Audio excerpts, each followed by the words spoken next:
Good evening, everyone. Welcome to the stream. For those of you who don't know me, my name is Randy Ekman, and I own a video production company called Stretch Your Mind Entertainment. And that's why we are here, is to talk about my attempt to build a professional, professional live streaming rig for doing professional video live streaming. And so that's what brings us here to this series of streams. This is an ongoing series where every week I'm chronicling one part of the design and build eventually process once I get to that stage of readiness to start actually building things. And so hopefully you can join me on. Originally I was doing Thursdays, and I've decided to switch things up to Mondays. So hopefully you can join us on Mondays now to find out about how I am going to build this rig. So yeah, I guess that's what we're doing here, and that's what we're all about. And sorry, I'm just readjusting things here at the very last second. I had plenty of time to get set up, and then it looked fine until I went live, and then all of a sudden it's like everything just doesn't look quite right. So sorry about that. But welcome. I am anyway, my point was this is an ongoing series, and I do record all of the streams. I have been archiving them to YouTube, and on Twitch they last for about a week, and then also I leave them up on Facebook as well, on my company Facebook page, Stretch Your Mind ENT, at all of those places. I believe is the handle for everything. Hi, Craig. Hi, Craig. Craig is sitting down here at my feet. Craig is my cat. Who likes to join us sometimes, but sometimes on camera and sometimes just sleeping down at my feet. So that's the way he goes. Anyway, so if you want to see more details on how we got to the point of where we are right now, you can always go back and watch the older episodes on Facebook, or if you can't find it on Facebook, go to YouTube, and they should all be there. I don't watch the recordings though, so and this is all sort of a bootstrapping process, a learning process the whole way. So if you find anything wrong with those videos, please let me know. And I do have archivals, locally saved copies that I am recording, and I can re-upload them as well if necessary. So on previous streams, I spent a lot of time talking about the my actual stream connection for what you're watching right now, and I don't want to get lost in the weeds on that again for a third or fourth week now, but I did decide to tweak some settings again, and so I've set my bitrate to 3.5 megabits per second for video, in order to see if I can reduce my data usage a little bit more, and see if I can get it down to being a little more manageable with just my Ethernet connection and or a handful of cellular devices attached to my Teradek Video Go, which is capable of connecting up to 6 different cellular devices, 7 internet connections if you include the Ethernet connection. And it'll split out the stream across all of those communication devices, and reassemble the stream into what you're watching on the stream right now. And I previously had set a lower bit rate on this encoder, and people had reported that the stream was what's the word? It was like very it was very stroby. It was coming in and out. My brain is not wording right now. My word is not braining either.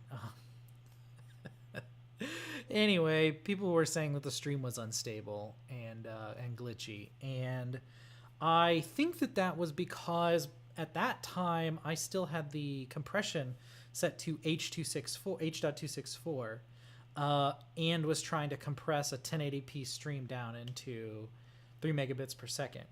However, I have since changed to using H.265 or HEVC, high efficiency video codec, to try to use the stream upload, so it uses less data. So hypothetically, this should be equivalent to an H.264 stream that's about twice that much. So we'd be talking about a stream with H.264, its equivalent would be about 7 megabits per second. I didn't want to go all the way down to 3 yet. I wanted to get some feedback on how is 3.5 doing from folks, or go back and watch this later myself if nobody else is watching, and see how things look and sound, and decide from there if I want to take the plunge and do another attempt all the way down at 3 and hope for the best. So this is all good. It's all part of the learning process, right? So anyway, yeah, if you're watching, definitely add a comment in one of the chats to let me know how things are looking and sounding. Otherwise, I'll just assume that I'm talking to the void, and I'll check on this later to see how things look. But yeah, so last time I got off on a tangent that I said I wasn't going to spend the whole 2.5 hours on, and then I ended up talking about cell phones for that whole time. And I'm not going to do that today. I am too eager to get started about talking about the actual equipment in the rig itself. Some of this, I mean, all that other stuff is important. It's more administrative, and is an important part of the planning process for this build. However, at some point you got to put the pieces of the different components actually together, and that's the fun part. And I've been getting myself too bogged down both on the stream and off the stream in some of my planning, my pre-stream planning sessions, because I have to plan. I'm trying to plan in real time in front of you live, so I have to plan for my planning, just to kind of make sure that I know what I am talking about and I have enough stuff that I think that I could talk about for 2.5 hours. So I do a little bit of homework ahead of time usually to try to pre-think what I might talk about for the week. Anyway, I really want to get into talking about the hardware though. So I did one stream about 2 weeks ago, I think, where I started on this, and I got into a very long discussion about what is the actual video switcher that I want to use in the rig, and ended up talking for almost an hour entirely just about that decision. So you can go back to the first of this series of the actual like designing the rig series. There's older streams, like I said, as well, that are giving a little more of the background info and some of the like administrative thoughts and design motivations, requirements, discussion, that kind of thing.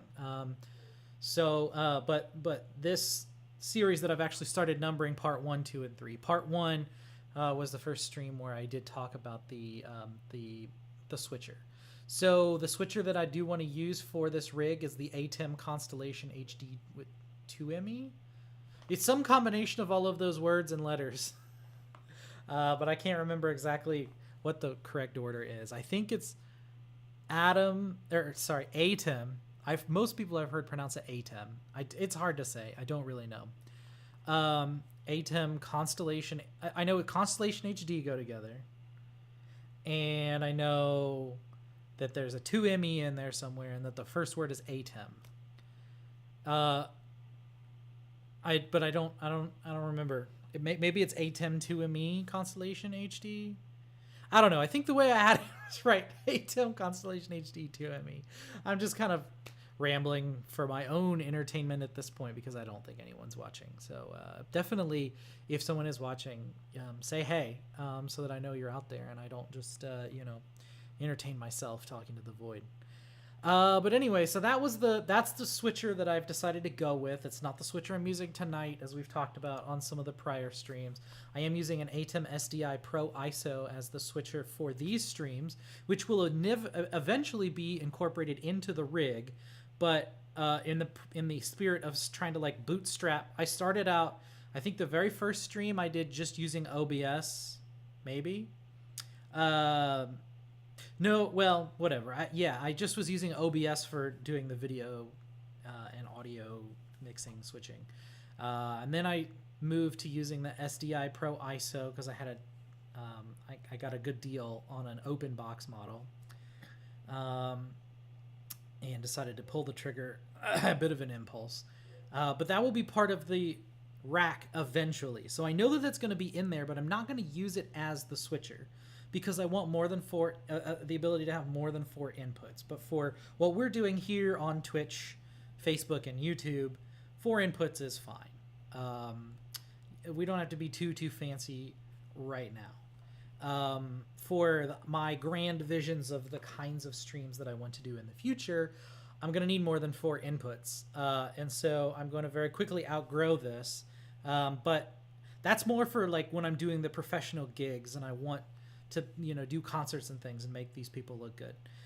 So anyway, I will have both of these devices in the rack, both the ATEM SDI Pro ISO and the ATEM Constellation HD 2ME. They will both be part of this, but the main video switcher will be the ATEM Constellation HD. So that's the core of all of this, and everything else is just building around it. And so the question is, how do I feed things into this, and how do I get stuff out of it? Because I've got that point, and so that's like the point where all of the pieces come together and get integrated into the primary, video signal. Oh, hold on, sorry, I turned my monitor down and I couldn't hear what I was saying. Okay, anyway, oh, that's much better. I guess I had it turned down last week too.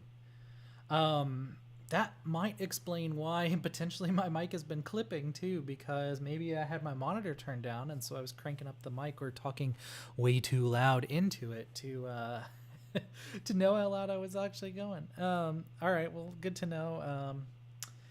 Anyway. So so we got the ATEM Constellation HD 2ME. So that's the core of this whole thing, and everything else is just periphery to that.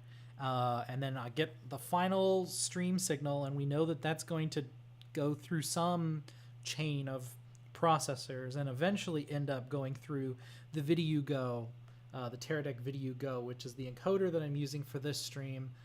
It will be the encoder that I use in the final rig as well, but that's an easier, because it's only one connection into the back, and I don't plan on racking this thing. I do plan on just even in the real in a real setup, I'm just going to have it as a standalone box that I'll just get out and set up separately and plug into everything else, because it is basically only one connection into the rig. So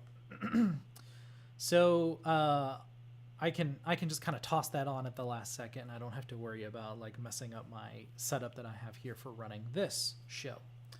So the idea is I'm going to try to design the rig.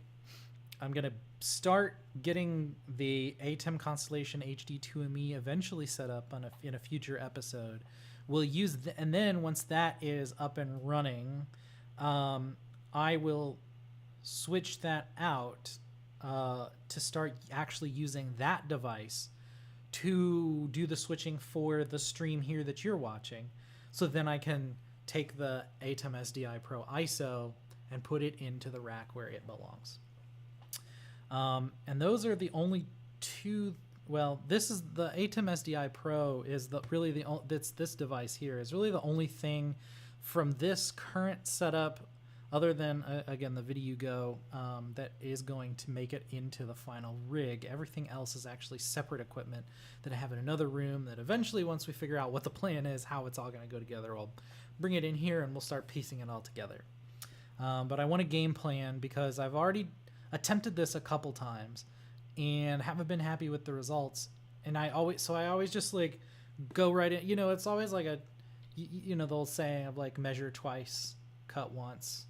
and I have now measured like 4 times, or I've cut 4 times with no measuring and just like winging it and being like, oh, well, this is maybe what I want to do, and having maybe a vague idea in my head, and I might sketch some things out on paper or in Excel or something, but it really hasn't been as well thought out as it should be, and there's a number of reasons that's why that happened. But anyway, the point is I still don't have a rig that I've liked the setup, even though I have all the hardware. So part of the name of the game here is really getting organized and talking through what are my requirements, and then like when I drop in each of these pieces into the design, I just wanted to show the overhead of the ATEM, sorry. I wanted to ask myself, why is why is this a good choice? And so kind of talking out loud to explain myself of like, these are my requirements. And then when I start putting together the pieces on the page, like in the design, I can kind of talk through, okay, so is this going to meet my requirements? Is this going to do what I want? Is it going to fit? The physically fitting is a real concern that we've got to keep track of as part of this, because there's only so many rack slots that I have available before I have to rethink everything. So yeah.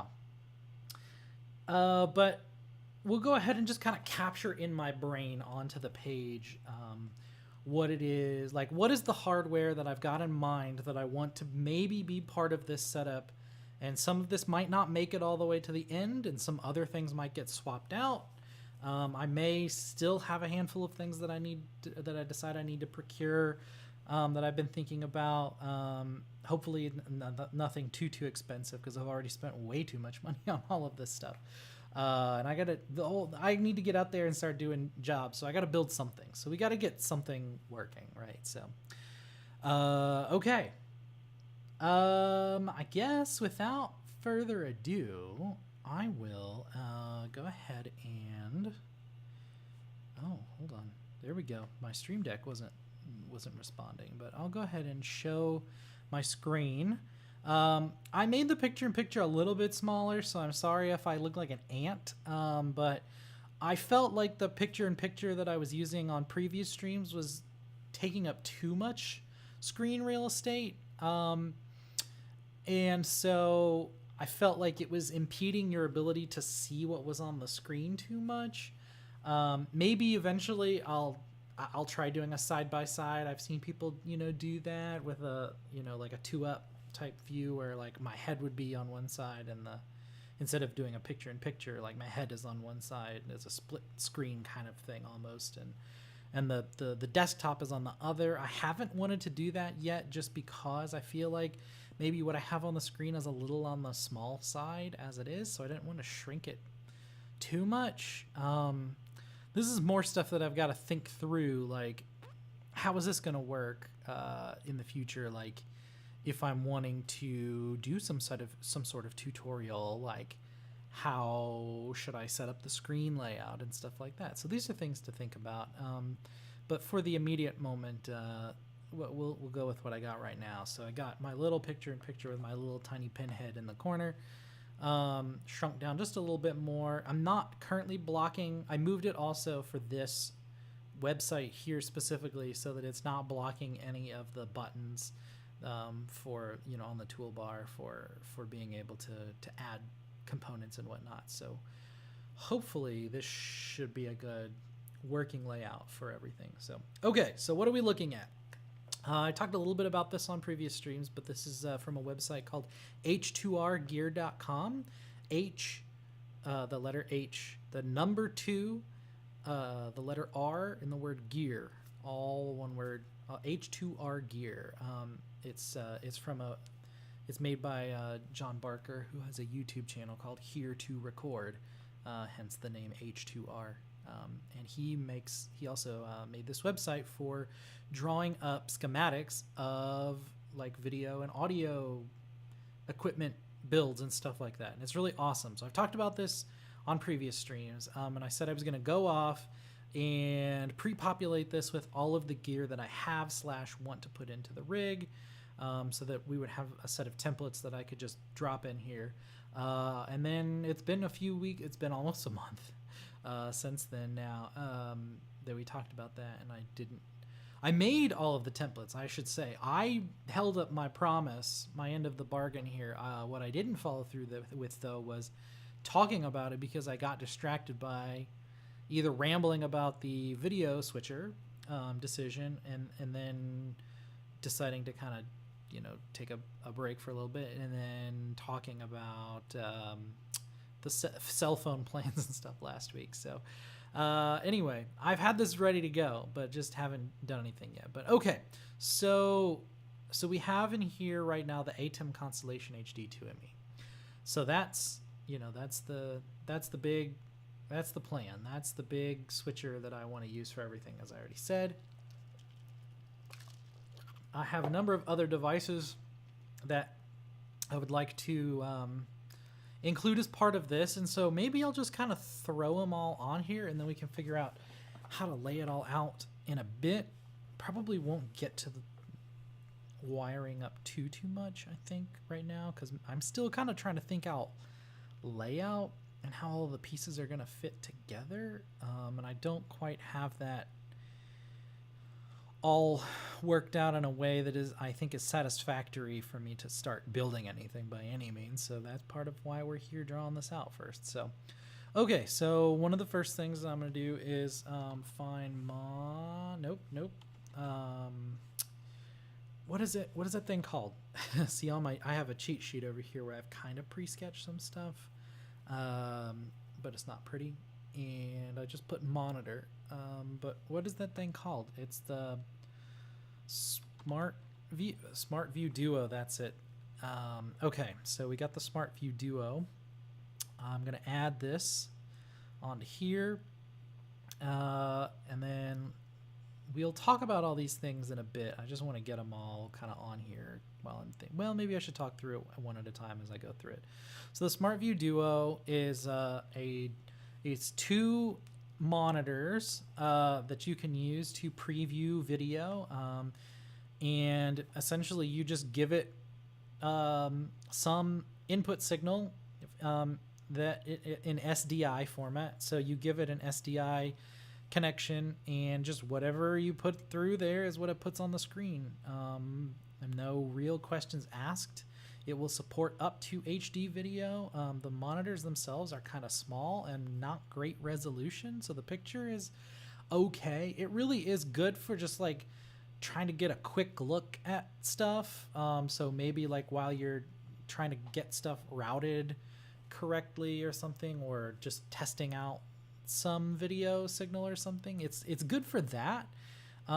It's not something that I would want to do a whole switch a whole show on or anything, especially because it's so small.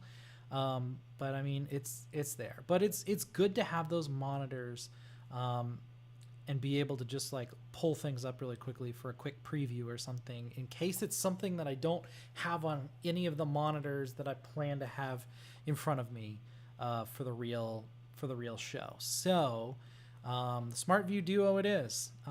It's 3 rack units tall, and very, very thin, actually, because I mean it's just like an LCD screen, and that's basically it. It's 2 LCD screens and a metal frame, and not much else. So it's pretty small, but yeah. So that's the Smart View Duo, built by Blackmagic. There are newer models that like I think that there's like Smart Scope Duo, and so you can it functions just like this, but it also has scopes to like be able to look at the signal itself, and like see properties of the video signal and stuff like that. And those are really cool. A lot more expensive than just the Smart View Duo, but and Blackmagic has some nicer, newer monitors out there, but they're all bigger ones. And so in terms of just these little small monitors, there are better options out there, but they are all more expensive. And so I've talked about this again on a previous stream also, like Blackmagic is very focused on trying to do stuff that is really professional quality, but for the cheapest price absolutely possible. So it's always like super rock bottom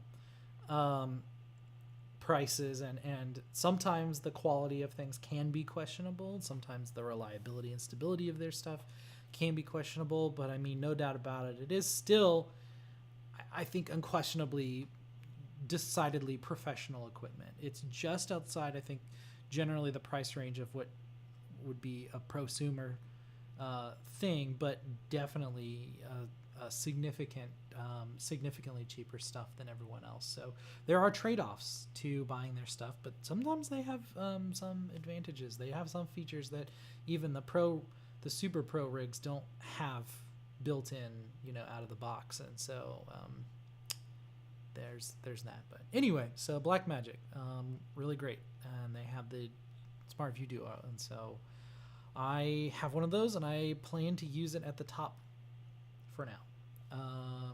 This is something that I've been entertaining, maybe moving or removing entirely in lieu of the other monitors that I'm planning to bring or include as part of this, but for now we'll keep it on there. So Smart View Duo. Okay, next up. All right, this is a little bit of a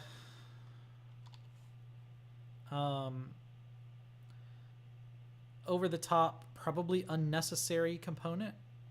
It's a candidate for not making it into the final build, but I'm going to include it anyway. So this is I'm going to call it Asia. I'm going to call it Asia. I think it's Asia. I don't know. It's AJA. I don't know if it's an acronym or a word. I'm going to say Asia.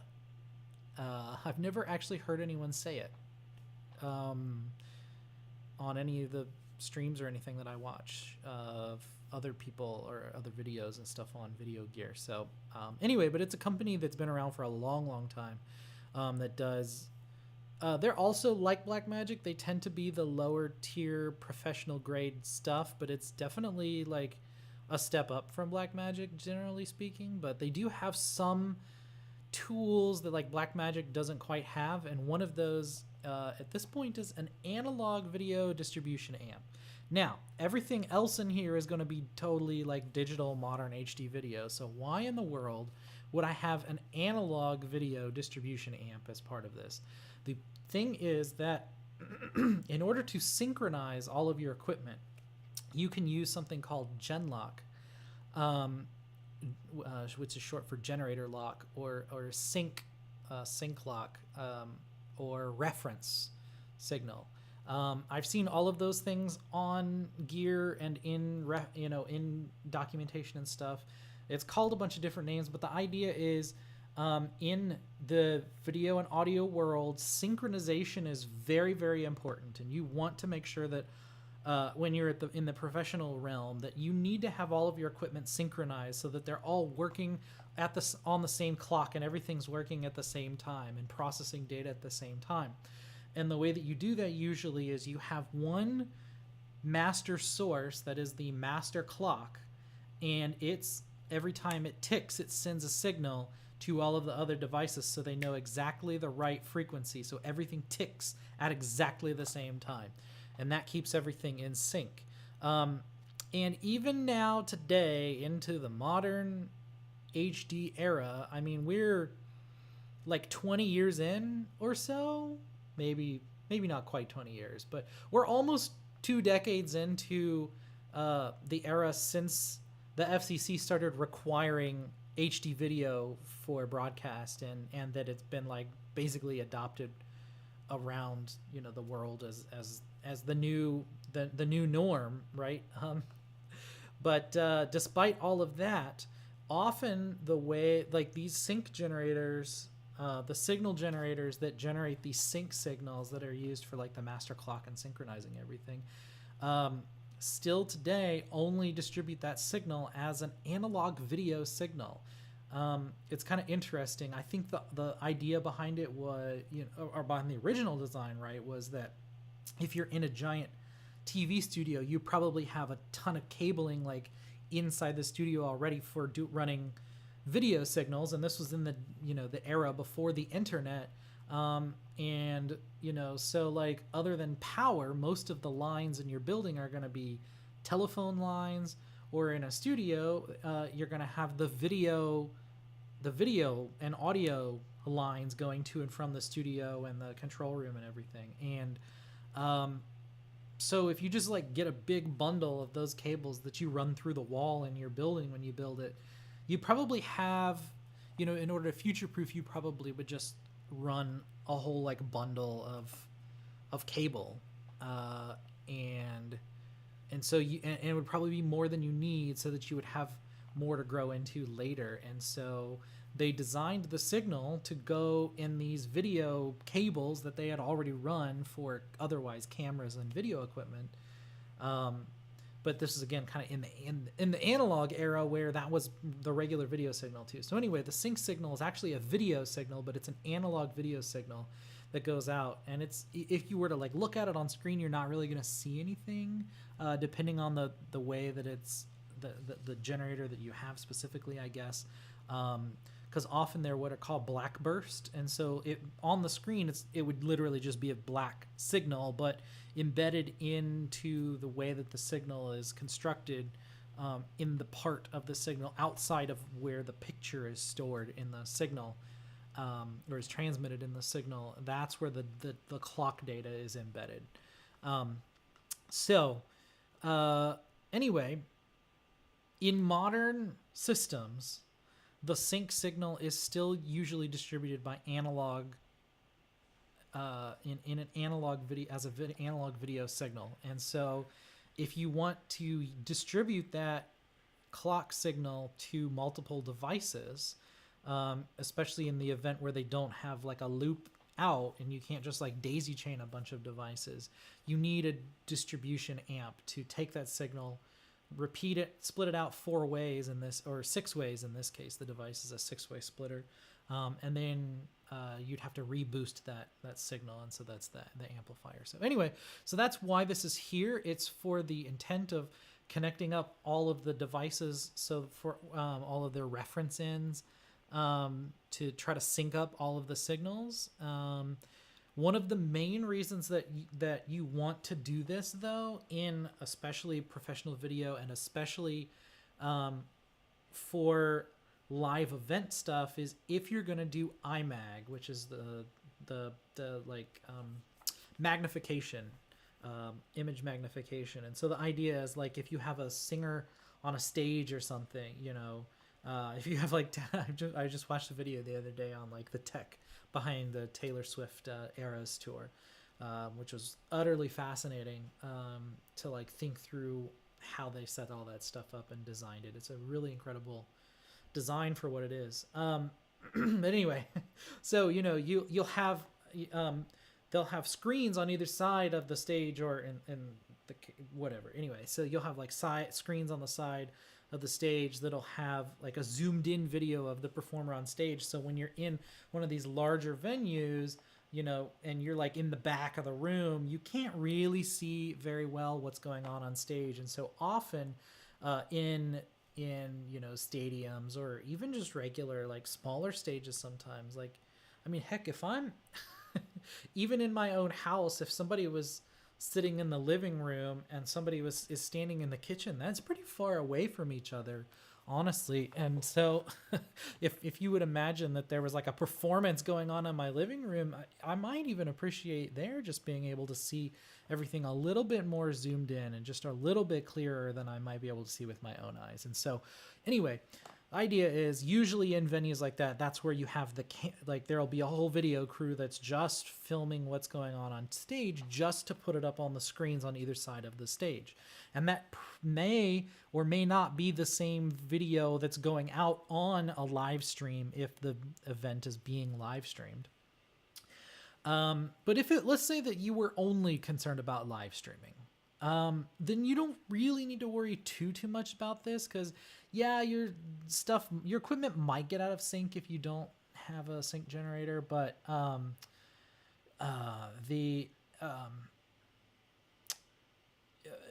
but nobody's really going to notice because there's already going to be a ton of latency and stuff anyway. Or like if you were just recording it to tape, to some sort of recording device of some sort. If you were just going to record the video and it's not being actually seen in person at the same time, people don't really care about the synchronization because you can do other things to kind of get things in sync that don't require this like very specific precision equipment, right?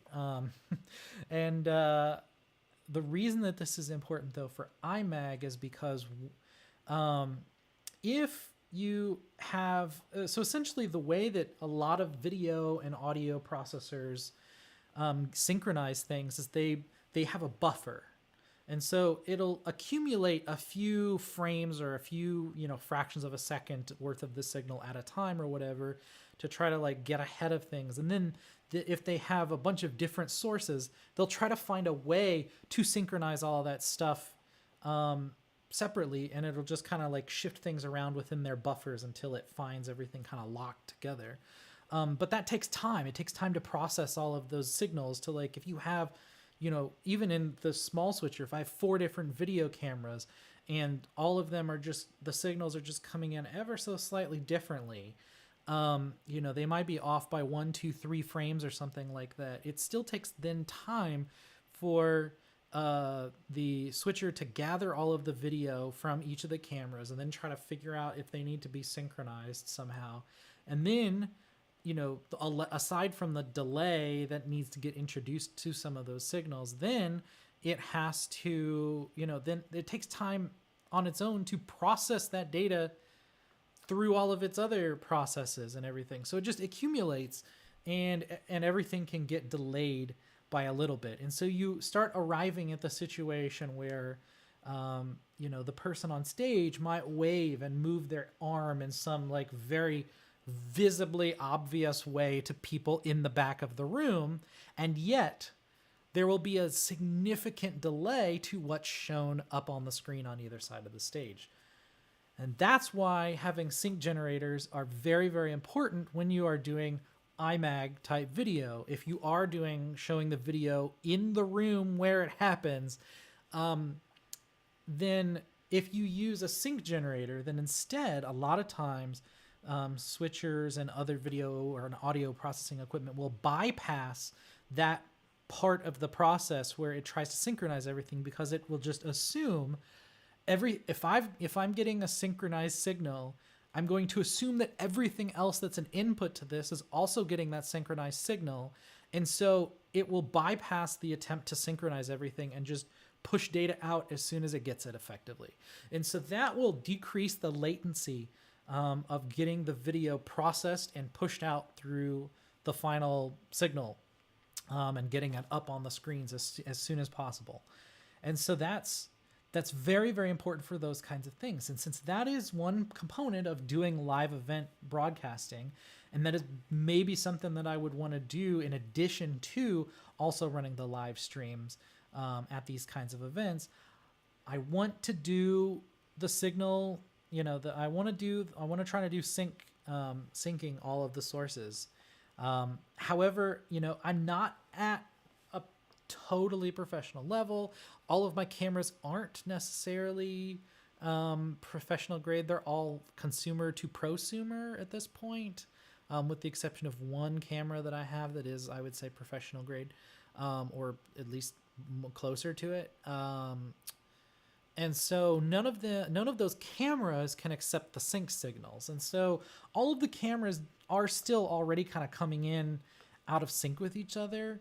But I would assume that probably like whatever I would use primarily as the camera, like the front facing view of the stage, whatever that camera is that I would use most of the time for the iMag video, the projected video, that one I would just try to get everything set up so that signal has the least amount of delay, and then I just don't care about the others. And so if the side view cameras are off by a little bit, well, it is what it is, and I'll just have to accept that fact. But anyway, so So it's just trying to sort of future-proof this. So if I do upgrade to more professional cameras at some point, I'll already have this set up, and at least inside the rig, everything would already be hooked up. So that would be great. But we're not there. I'm not doing gigs right now. I don't have any plans for doing iMag in the immediate near term. So I could just focus on live streaming only and not worry about the iMag parts of this and let this go if I'm hard for space or wiring, complexity, all of those sorts of things. There might be reasons to leave this out, but that is why it's getting included for now as part of this. Okay. What's next? I got about 15 minutes until I take a break. I'm going to search Toslink. That is not what it's called. Is it HDMI audio extractor? Yep, that's the one. Okay. So, here we go. So this is nothing too fancy. HDMI audio extractor. This is something that you can buy very cheaply on Amazon, and that's exactly where I got this device. The whole point of it is it's usually for people who have inexpensive DVD players but have nice stereos, or Blu-ray players, I guess, today. Although these were more popular back in the original DVD days. So the idea was, some lower end DVD and Blu-ray players, even today really, they don't have the dedicated outputs for digital audio to go to higher end stereos to do things like surround sound and stuff like that. They don't include the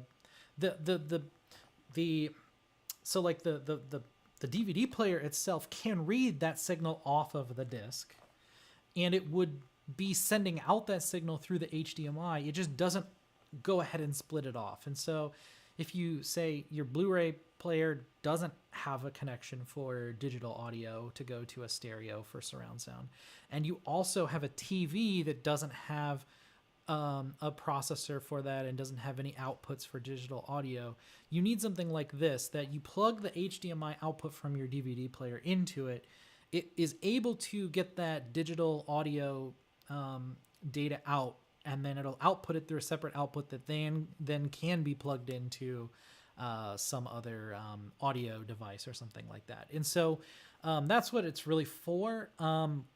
What we are using this for is so there's it's usually just pass through HDMI coming in, HDMI going out. It doesn't change the signal at all. It's just going into the signal and tapping the audio data off of the signal, the line that's coming in, and then does whatever additional signal processing it needs to do and converts it to some other output, just to get the audio only out of an HDMI connection. So what we're really interested in off of this is this SPDIF, which I think stands for Sony Philips Digital Interface, I believe is what that actually stands for. It's and sometimes it's often referred to as Toslink, because I think Toshiba, maybe Toshiba. I'm gonna guess Toshiba. Came up with their own. I think they might have been the ones who originally came up with the connector for it, but it's really just it's a piece of fiber. It's fiber. It's fiber optics. It's a fiber optics cable. Or sometimes you'll also just see the word optical on things. It'll be like a little square port in glowing red on the back of your device, if you have a device that has this kind of connection on it. And so it's a fiber optic cable that you stick in there, and then you put one on the other side, going to your stereo or whatever, and that will very quickly and efficiently transmit the stereo or the audio data. Well, in this case, SPDIF, I think, only supports 2-channel. So I think it only does stereo. It'll broadcast stereo. It'll send the stereo signal to the stereo. And the advantage of this is that fiber optic is not there is loss, but it's not a ton of signal loss. So you don't really have to worry quite as much about, like, say, having a connection that's like bad, slightly bad, or like connectors going bad over time from plugging things in, plugging and unplugging things and stuff like that, and or the metal rusting or something like that, which is a real thing that you have to be concerned about sometimes on cables, is the corrosion of the cable. So anyway, it's pretty reliable. You can go very far distances with fiber signals. I don't think that this is a consumer grade. Anyway, so the idea though is that I needed to get optical audio out in this like fiber in the SPDIF signal format, because I want to have an audio monitor that accepts that as, do I have it in here? I do have it. Okay. We'll go ahead and add this in here too then. So the Clarity M Stereo by TC Electronics, or Electronic, TC Electronic. It is, anyway, they have it's this really cool little monitor that it accepts audio in a few different formats, but the only really like reliable way to get the signal is an easiest way that isn't, whatever, it doesn't matter.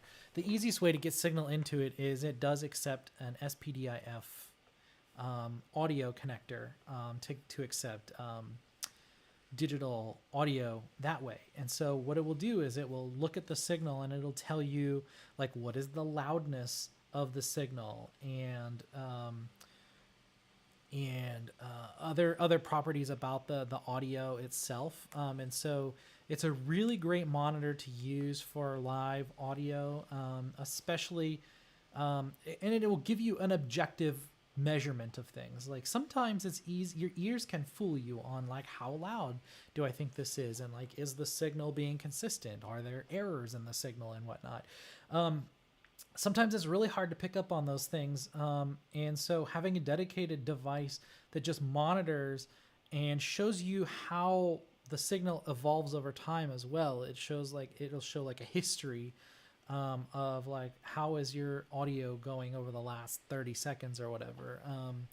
So it's a really convenient tool to have for something like doing video, to make sure that you're keeping the audio at a consistent level that will work with, say, YouTube, that expects that a signal has a particular loudness. Because I might otherwise be more concerned about if I'm, again, a one-man band and I'm trying to be concerned about if I have a speaker on stage or something where they're talking into a microphone, I need to also mix for the house, mix for the room, to make sure that the people sitting in the room can hear that microphone. And I might need to turn that microphone up louder in the room than I want to do it on the stream. So it's nice to have that visual to see exactly what's going on with the video in the stream, because I won't necessarily be listening to that. I will probably be listening to what's going on in the house, which should be a similar mix to what you hear on the stream, but won't be the same. So having a monitor that can monitor that signal, the audio coming out, is really an important thing to have. So I have the Clarity M Stereo, and I trying to figure out the best way for a long time to get the signal into that, because it's, like I said, it accepts a few different ways, but none of them like that are conventional. That like it doesn't just let you just plug something in with like a headphone jack kind of plug, right? It's stupid. So anyway, I had settled on giving it data in SPDIF, and thought, I can just easily get like a $10. I think I might have even spent less than that on it. Audio extractor, and then I will obviously have HDMI video coming out at some point in the process. So I'll just have the HDMI audio come out, go into this extractor, and then pass the SPDIF off. Yeah, so that's what we're going to do there. So those are important parts of this process as well. Now, this monitor, the Clarity M Stereo, this is another one of those components that's going to be like on the table not part of the rack itself. So it's not going to get mounted permanently. It's something that will get hooked in on site. Like when I get to the venue, I'll set up my table thing. I'll get the rack. And the big thing about the rack is kind of having as much of this stuff kind of pre-connected and pre-configured ahead of time. And so I have to minimize the amount of little tiny boxes and cables that I have to plug in on the day of. So I want to minimize that, but I can't totally eliminate it for a number of reasons. And one of those is this stereo monitor, because I want to just have it sitting on the table.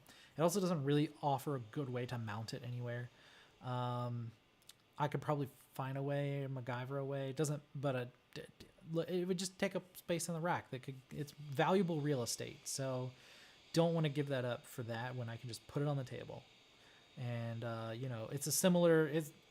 I'm okay with plugging in individual things that only have like one or two maybe connections to it. It's got power and data, and that's simple enough. And it's sort of like the Teradek Video Go. It's pretty easy. It's just video and power and Ethernet, I guess. So and that's basically it. And then if you are doing any fancier stuff with cell phone signals and stuff, you'd have to connect those up too, I guess. But we're going to gloss over that fact for now, because, again, I still haven't quite settled on what I want to do for cell stuff, and I'm not going to get muddled in that right now. So, all right. So these are so far what we got in the rack. We got the Genlock. We got mini monitor. Okay, so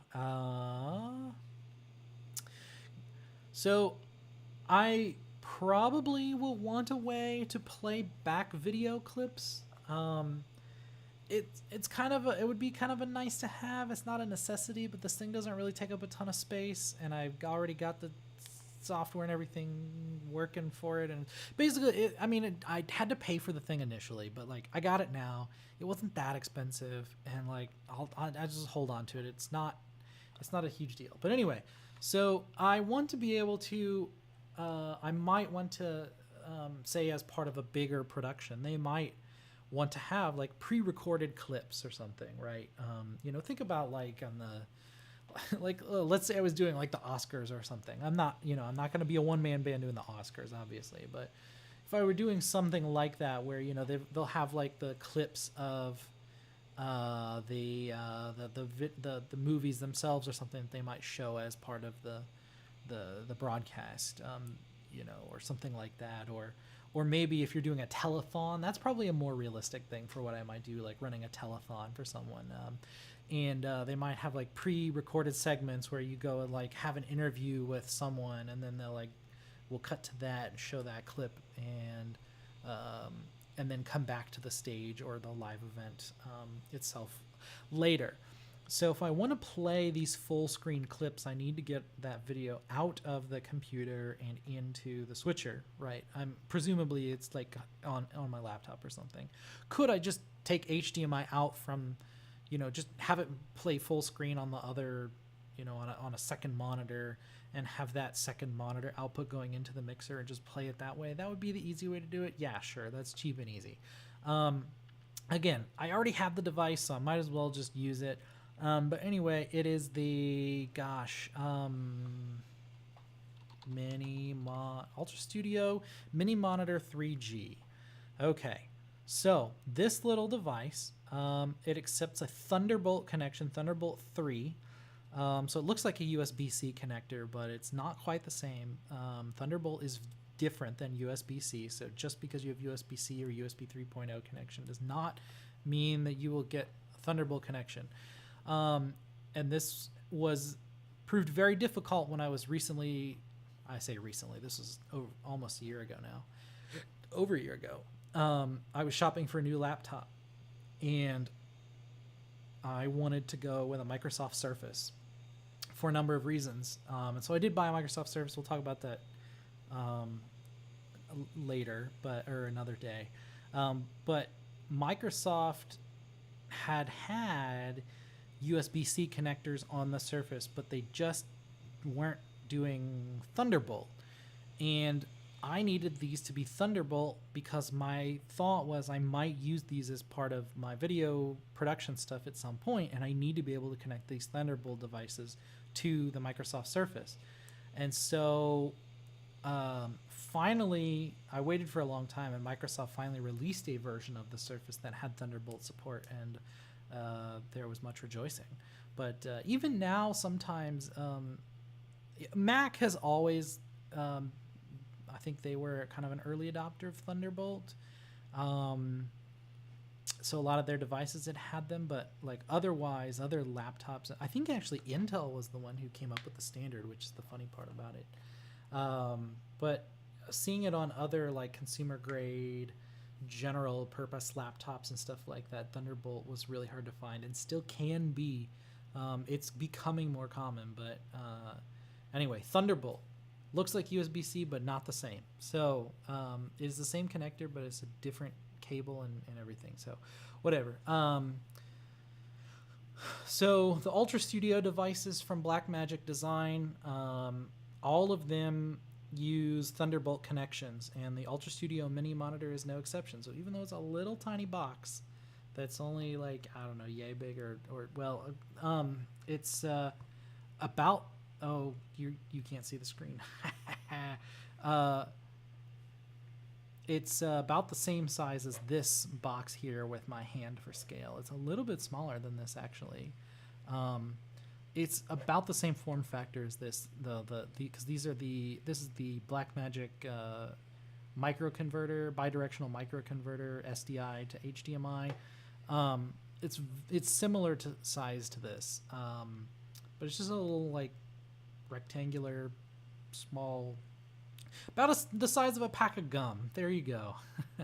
It's smaller than a bread box, maybe a little bit bigger than a pack of gum. So there's your old-timey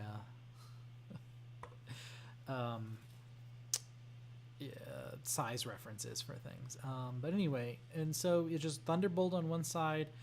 That also supplies power, so you don't even need to give power or anything. And then the outputs from it are SDI and HDMI outputs.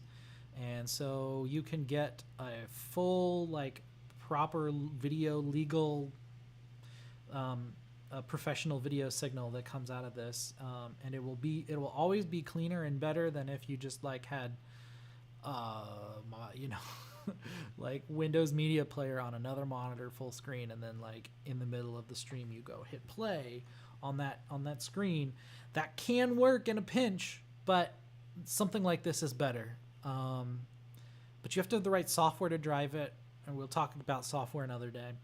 You have to have the right software to drive it, and you have to have like obviously the laptop or computer that supports Thunderbolt to do something like that. But that's the best way, professional way to get video out. Now, technically, I guess you can also use it for graphics and stuff, but because it only has a single output, and usually for graphics you need two outputs, this isn't great for doing like graphics like keys and things like that, so if I'm showing my name on the screen right now, like if I were to do this, oh, you can't see it because I'm stupid and I hit it because I was adjusting things right before the stream. There we go. Yeah, so this, so that like my name coming up in the corner, it's actually coming out as two different video signals, and then we'll talk about that another time. But so graphics like that are like overlays and stuff with transparency involved usually come out as two video signals, two separate video signals. And so so using a single output thing like this mini monitor is really only good for things that are full screen outputs. So this would be good for outputting, like I said, video clips. You could use it for other full screen displays. Technically, not quite PowerPoint, but things like that. Or if you had some sort of video stream on your computer that you were pushing out. So like, let's say that the computer it's connected to was getting an NDI signal or like a Zoom. Let's say it's like a Zoom call or something, and you can there's ways that you can convert that Zoom call into an NDI video signal, which is a professional grade video signal, and then your computer can receive that signal and parse it and then push it out through this way. So that's kind of what these devices are for. It's really for full screen video and images to get pushed out, that isn't just sharing a full screen thing. It's its own dedicated, proper, professional grade output. So anyway, I got one of these little things. I want to just toss it in there because, again, now it's going to take up a ton of real estate, and I've already got the software for it that makes it work and everything. So your model may vary. I don't necessarily recommend this as a beginner thing, but I got it, and I already know how to use it, so I'm going to use it. Why not? Okay, so it's been about an hour. I think I'm still just talking to myself at this point, which is totally fine. I'm happy with... my name's still on the screen. I'm happy to be talking to the void, but because I'm making progress and talking through these things still, and that's what's really important. And just wanted to have you along for the ride for fun, and maybe you'll learn something along the way. But this is more for me even than it really is for the rest of you. But I love having the company, so I come here offering the opportunity for you to come and hang out with me for sure. So thank you for doing so if you are joining me, and if you are out there, come say hey in the chat. Still haven't really seen anybody talking, but I'm gonna take a break for a little bit and refill my water and see what Craig is up to down here, and then we'll come back and do some more fun talking through candidates for equipment to put into the rack. So all right, I will see everyone in a couple minutes.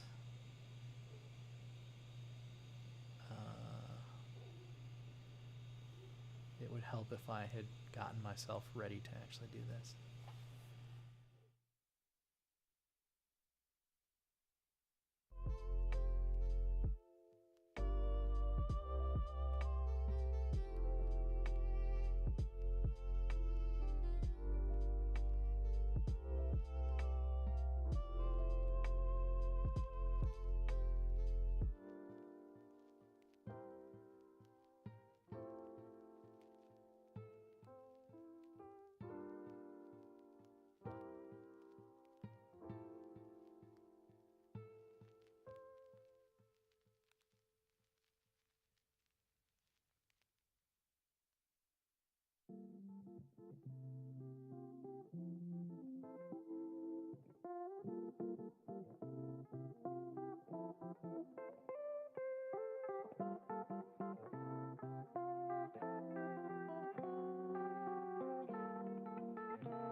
All right, we're back. I got this is Craig's favorite toy. It's a little happy little spider, and he's got a little spider web, and it's on a little bungee cord on the end of a stick. And this is his favorite toy of all time. Up to this point, this has had the most staying power. He's only had it for a few weeks because. You know, Halloween is my favorite holiday, and so I started seeing like stores. I was talking to some people in stores a couple months ago, like back in early August, and I guess it's not a couple months ago, but last month I was talking to people last month at shops, and they were saying that like they were Craig.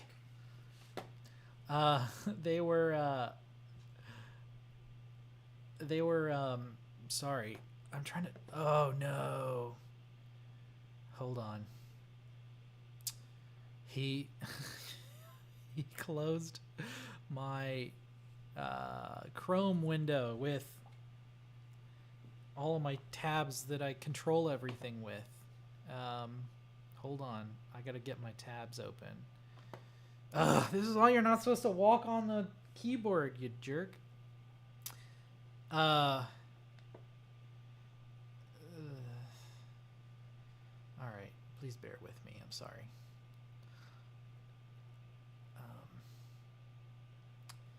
Okay, we're back up and running. I think maybe question mark.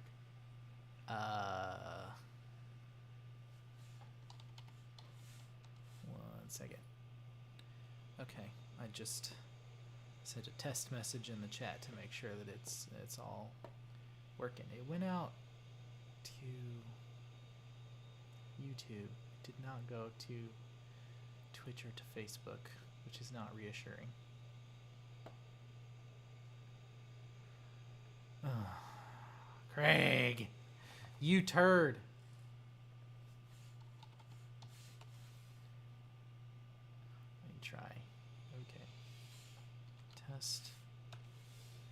See if we get everything working here again.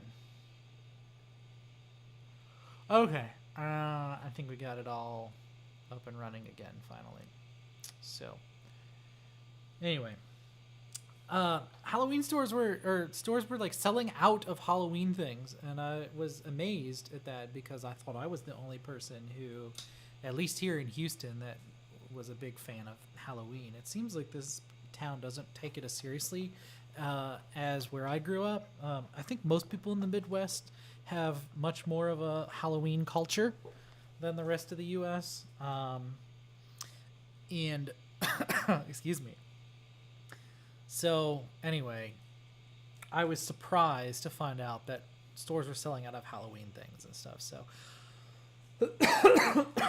I started doing my Halloween shopping a little early this year.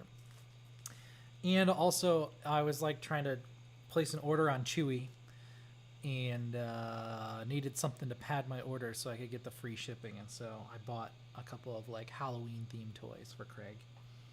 And so he's had this since early August.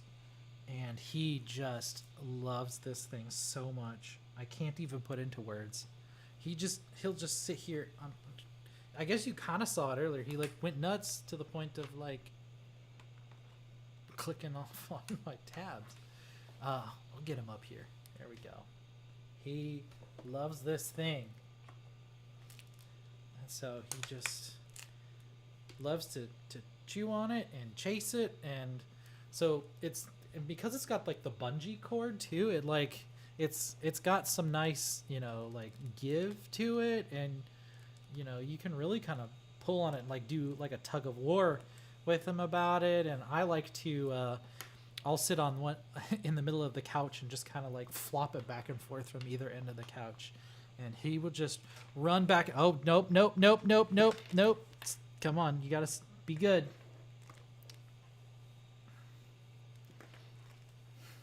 All right, we're gonna go to the floor.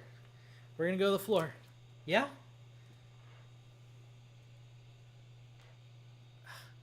What are you distracted by? Come down here. It's your toy. Do it. Go. Go. Why are you staring into the light? You are the dumbest cat, I swear. Get it. Go. Get it. It's waiting for you. The spider is waiting for you. Let's see, I called him stupid, and now he's trying to prove to me that he's not stupid by not falling for the bait. He's not giving in. And so now we're just in a stalemate where I can't continue the stream because I can't get to the keyboard because he's blocking it. But I'm trying to get his attention with this toy. Oh, we almost jumped. Go. Go get it. Go get it. Go. Do it. There you go. Oh. What a cat. What a cat. He's definitely a cat, that's for sure. He's not one of those, some people are like, oh, well, I think my cat thinks it's a dog. No, he knows he's a cat. He's not like most cats. He's definitely a cat. Anyway. Craig! I knew that would get some people. Yes, silly cat Craig is goofy. He is the goofiest. That is for sure. But, he's just laying over there. Cuddled up with it. He's not even biting it. Or chewing on it, or, He's just laying there, holding it.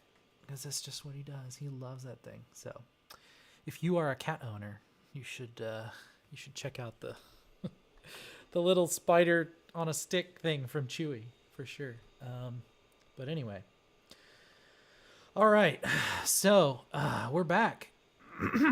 And where we left off, I was going through my sort of, I don't want to say shopping list because I already own almost all this equipment. But my list of things that I want to put into my video rack, and kind of thinking through why something should have earned a spot in the rack. These are the current candidates. I don't think all of them will survive to the end, but we got to start somewhere. So let's just get all the cards on the table, and then we'll go from there. So where we left off, we have the ATEM Constellation HD 2ME. We have the SmartView Duo monitors. We have the analog video distribution amp, using it not for actual analog video, but for distributing the sync signal between all the devices for doing, to keep everything processing quickly and in sync. We have the HDMI audio extractor to get audio out and into the, into the Clarity M Stereo audio monitor. And then we have the Ultra Studio Mini Monitor 3G by Blackmagic Design, which allows us to get full screen graphics and video into a professional video setup. Okay, so what's next? We got some hardware in the terms of a drawer. So it's like here. I'm trying to sort of lay things out geographically. That's not the right word, but you know what I mean. The way that they will be in the rack. So this is a 3U device, so it takes up 3 rack units. And so I envision that whatever's going to go underneath here will either be a shelf or something that acts like a shelf. And then these kind of things will just kind of be underneath it. But then, and then I said the monitor here is very thin. So I've got like the full rack depth behind it going to the back rack. Because the rack that I have that I plan to use for this has rails on the front and back for attaching hardware to it. So I could put something on the back side behind this that goes very, very deep. And I want to put I'm just going to add a text label here. And so I'm going to have a drawer it's 2 rack units. And so that will be on the back side of this, potentially, is a 2U rack unit drawer. Okay, then we also have a fan exhaust. Do I have exhaust fans in here? Fan. Exhaust fan. Yes. Add. Okay. We'll have an exhaust fan here as well. Underneath the drawer. Great. Okay. Nope. Yes. That's all right. That's what I got on my notes. But again, we're not tied to this. Okay. So here's something that I spent a lot of time thinking about last night coming into today of like, what did I want to include? What do I want to talk about? This is my biggest dilemma that I have.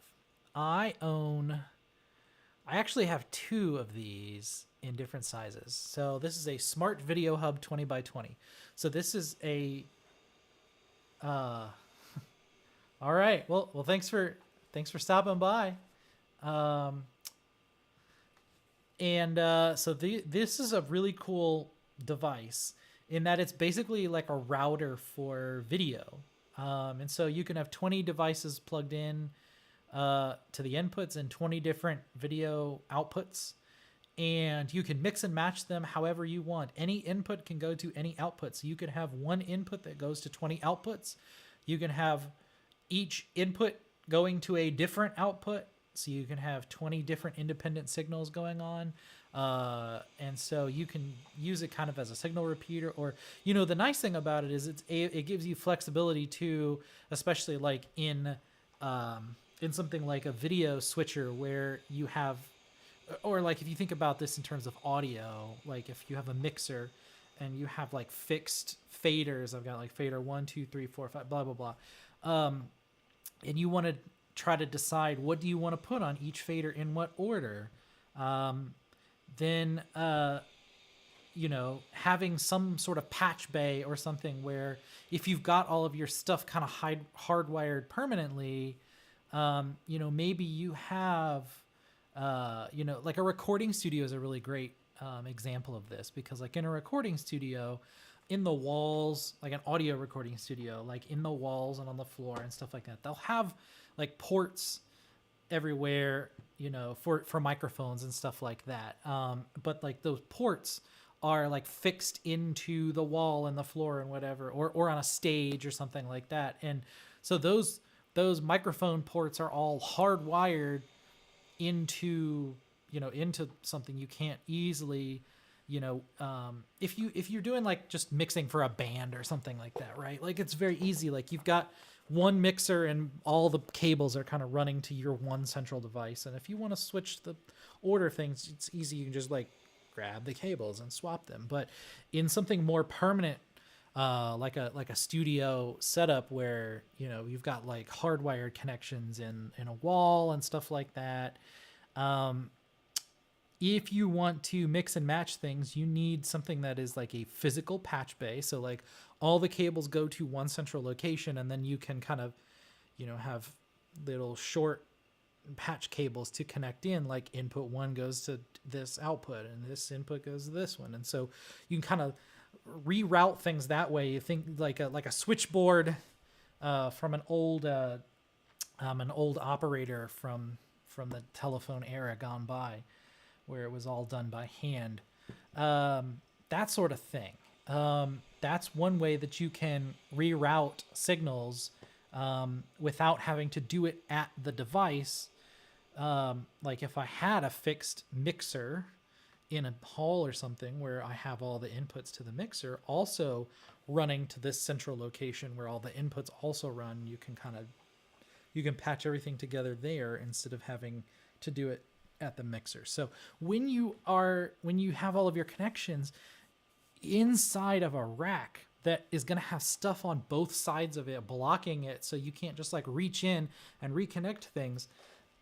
You either have to accept the way that you've connected things, or provide some sort of patch bay like capability to be able to reconnect things if you want. And so it would be nice to be able to just always configure what am I going to put on camera one, which camera is going to be camera one, which cameras are going to be camera two, and like not have to worry about where it's plugged in to the system. I can just always route something to camera one and route something to camera two and things like that. So having something like a matrix like this like a video, like a hub to be able to do this matrixing, this routing of signals is very, very convenient. However, it is a convenience. It's a very expensive convenience. It takes up a rack unit. It's expensive in a real estate sense. And, it's something else to make heat inside this thing. And it's got fans and stuff like this. So I actually had a 40 by 40 one of these. So it has 40 inputs and 40 outputs, which is admittedly overkill for what we're talking about here. Like, again, I'm a one-man band with like a handful of cameras and maybe some fancy graphics. Somehow I found a way to fill all of those inputs, just because I have so many different like little peripherals and stuff, and I did a lot of what ifing of like, oh, well, what if I want to do this thing, or if I want to do that thing, and I wanted to protect for all of these different options of trying to future-proof, and like, what if I end up doing this? So I got the thing. I bought the thing, and it is the loudest piece of equipment in the rack. By far, it has these enormously loud fans.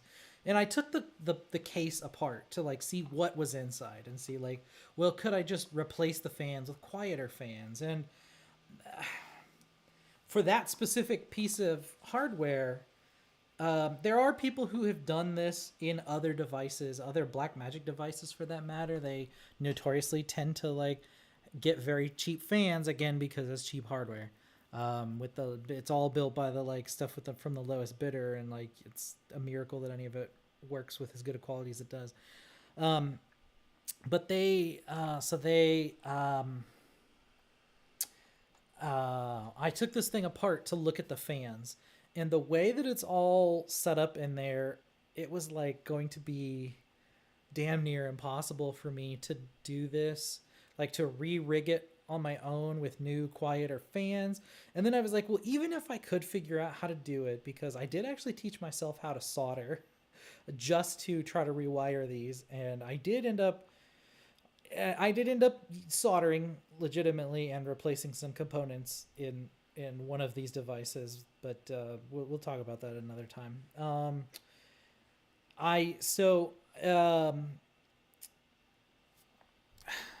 So anyway, I considered it. I very strongly considered it.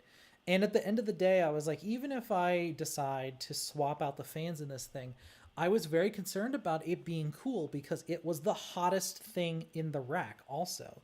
It's just, that's hard. It's not designed to be in an enclosure like that. Something like the 40 by 40, the Smart Video Hub 40 by 40 is really something that is for a studio, more permanent install type environment, because those are the most likely places you're going to have that kind of thing, right? And so it could be installed somewhere that has dedicated like air, put it in a server room, have dedicated cooling, or at least better ventilation than being in a fully enclosed rack. And you don't have to worry quite as much about the noise because it'll be in the control room. Whereas what I'm thinking like, well, what if I'm doing a concert in a church or something and I'm sitting in the back of the church? I can't have especially if it's a very reverberant space, a very live concert space. I can't be sitting in the back of the room with this loud ass fan just whirring away, because it's going to just ruin everything. And so I decided I can't do the 40 by 40, at least not for this setup, at least not right now. And that I didn't even get a good deal on it. I bought it new and it was expensive. So I'm going to try to sell that thing. And I did get a deal on a good price on a used 20 by 20. And I thought, okay, well, maybe I'll just cut down to 20 by 20. Especially because I am going to do the Constellation HD 2ME, which has 20 inputs. And so it's like, oh, well, perfect. Like I can have all the different input options going into the 20 by 20, and I can reroute them if I want using the video hub. And I also know that in practice, I would actually like to be able to route some of the outputs coming out from the Constellation to other devices as well. And I am not going to actually route all 20 outputs of this thing into all 20 inputs, because just in practice, I know that I'm not going to use all 20 inputs on the Constellation HD, at least for where I am right now. And so anyway, it would have been a nice way to route things in the system. But it also, it takes up space, and it is doing something that is a convenience function for what this is, when I can just either be smart about installing everything the first time for the hardwiring stuff, or I could maybe configure it so this is actually accessible. The back of the ATEM could be accessible. So maybe I've got a door or something on the back of the rack, and I can just, at least for the slot where this is, and I can reach in and swap out the connections, like I said, do it manually that way if I want to reroute stuff. Those are options, and they would save me money because I could sell this thing too, in addition to the 40 by 40, and get a lot of money back, and get rack space back.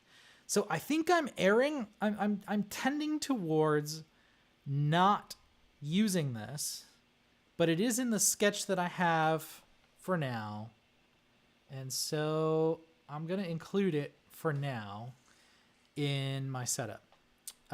So we'll keep it on the page for now. It's the Smart Video Hub 20 by 20 by Blackmagic Design. So for this one, the other reason I mentioned earlier, I guess I said I wasn't going to get into it. I'll get into it. I did swap out the fans in this. And wouldn't you know it, like when I was trying to install one of the fans, I don't remember exactly what happened, but all I know is that the stupid connector on the end of it like ripped off while I was trying to install it or adjust something, and it was a big pain because it was like a custom connector, so it's like very hard to find replacements on the internet and stuff like that. So it's just like, I did find the specific connector where you could buy it on Alibaba, but you had to like buy a whole pallet of like 10,000 of these things. I'm like, look, I just need one. Like, it was such a pain. And so I ended up getting out my soldering iron and learning how to solder just to fix this stupid fan. And so I did. I fixed the fan. I replaced the fans. It runs a lot cooler, a lot quieter. The 20 by 20 already was cooler on its own than the 40 by 40. It was quieter on its own, but I opted just to try to see if I could get get it just a little bit quieter, because it was still, at the end of the day, even after going to the 20 by 20, it was still the loudest thing in the rack in terms of like the fans being noisy. And so I decided to swap out the fans. So I swapped out the fans in this thing. Now I can, so I think, if I were to sell this now, like, I don't have the original fans anymore, / they're damaged, because of my stupid mistakes. And I don't even remember what all happened at this point. This all was a long time ago. And so like, I can't resell it I can't just reinstall the stock fans and then play dumb, like I'm going to have to sell this thing with the replacement fans in it. And I think that probably devalues it to some extent, or maybe it makes it more valuable because it's got quieter, better fans in it. Maybe, I don't know. But for what it's worth, I've got this thing. I'm a little more hesitant to sell it but I don't want to just include it because I have it. Like the Ultra Studio Mini Monitor 3G I mentioned earlier, that thing is like a size of a stick of gum. That's easier for me to just toss in there and not lose any sleep over. This takes up an entire rack unit, and it's even kind of deep. It takes a lot of cabling to get all those 20 by 20 connections. Like, ugh. So I'm thinking it's not going to survive to the end of this build, unfortunately. The main advantage that it offers over the Constellation is one of my biggest beefs with the design of the Constellation series. And I see people complain about this online all the time too. The biggest issue with it is that all of the outputs, so you can customize in this what output, what video you want to go to any of these outputs. And so I could have all 12 of these outputs outputting the program, the final like program mix. I could have it output program 1. This is the 2ME, so it actually has 2 different video mixes that go out. So there's program 1 and program 2. So I could have program 1 going out of all of them. I could have program 2 going out of some of them or all of them. I can route the multi-view going out of any of these to show me like all the different options. I can do the previews. I can do any of the individual sources. Like for some reason, if I wanted camera 10 to always come out of output 5, I could do that, or whatever. So you can route anything to anything, and that would be nice, especially because I have like the ATEM SDI Pro ISO that I'll just go ahead and add on here as well, which we've talked about previously, and it's the switcher that I'm using for the live stream. I even talked about it earlier tonight. But my purpose for buying it and where it's going to fit into this whole system is that I want to use it for its recording powers. And so I want to route input, video sources into input 1, 2, 3, and 4 and have it record all of them simultaneously onto a hard drive using that capability in this device and not really using it for its switching capability. But it would be nice to say, let's say I have cameras on input 1, 2, 3, and 4 on the ATEM down here. Like cameras 1, 2, 3, and 4, and they're all cameras that I don't have enough SD cards, or the show's gonna go longer than I have SD cards big enough to hold all that video. So rather than relying on each of the cameras to individually record locally at each camera source, I'll just go ahead and record them to a drive. Attached, a USB drive attached to this thing. So I want to route the camera feed from input 1, 2, 3, and 4 into this and into the Constellation HD. So the Constellation, all the ATEM mixers do not do loop out for any of the inputs. They all basically, if you plug something into this, that's it. It's going into this box, and you can't duplicate it somewhere else without using something like a smart video hub or like manually putting a splitter on the cable or something, which is not recommended for this kind of signal. It's not great for it. And so how am I going to get the video into this? Like I said, I could run it through like a video hub and have the camera going into input, the cameras going into input 1, 2, 3, 4 here, and then I can route the cameras to, the outputs here through the router, and then the outputs going to the SDI Pro. So anyway, the fact that you can assign any video source to any of these outputs on the Constellation series is a really awesome feature. The ATEM SDI Pro also actually technically has this feature with a caveat of not everything that it has is available as these outputs, because one of the things I actually really wanted from this was to be able to get an output from here that's showing the recording status, which is shown in the multi-view, and in some, I think in the higher end ATEM models that also have this ISO feature, you can have one of these outputs be the recording, or the recording status, or the stream status if you're running a stream or whatever. Like some of those status screens, sometimes you can output those, but not on this model. So I was very sad to find out that I can't have the recording status coming out from one of the outputs anyway. What doesn't matter. But you can route almost anything into any of these. But that's video.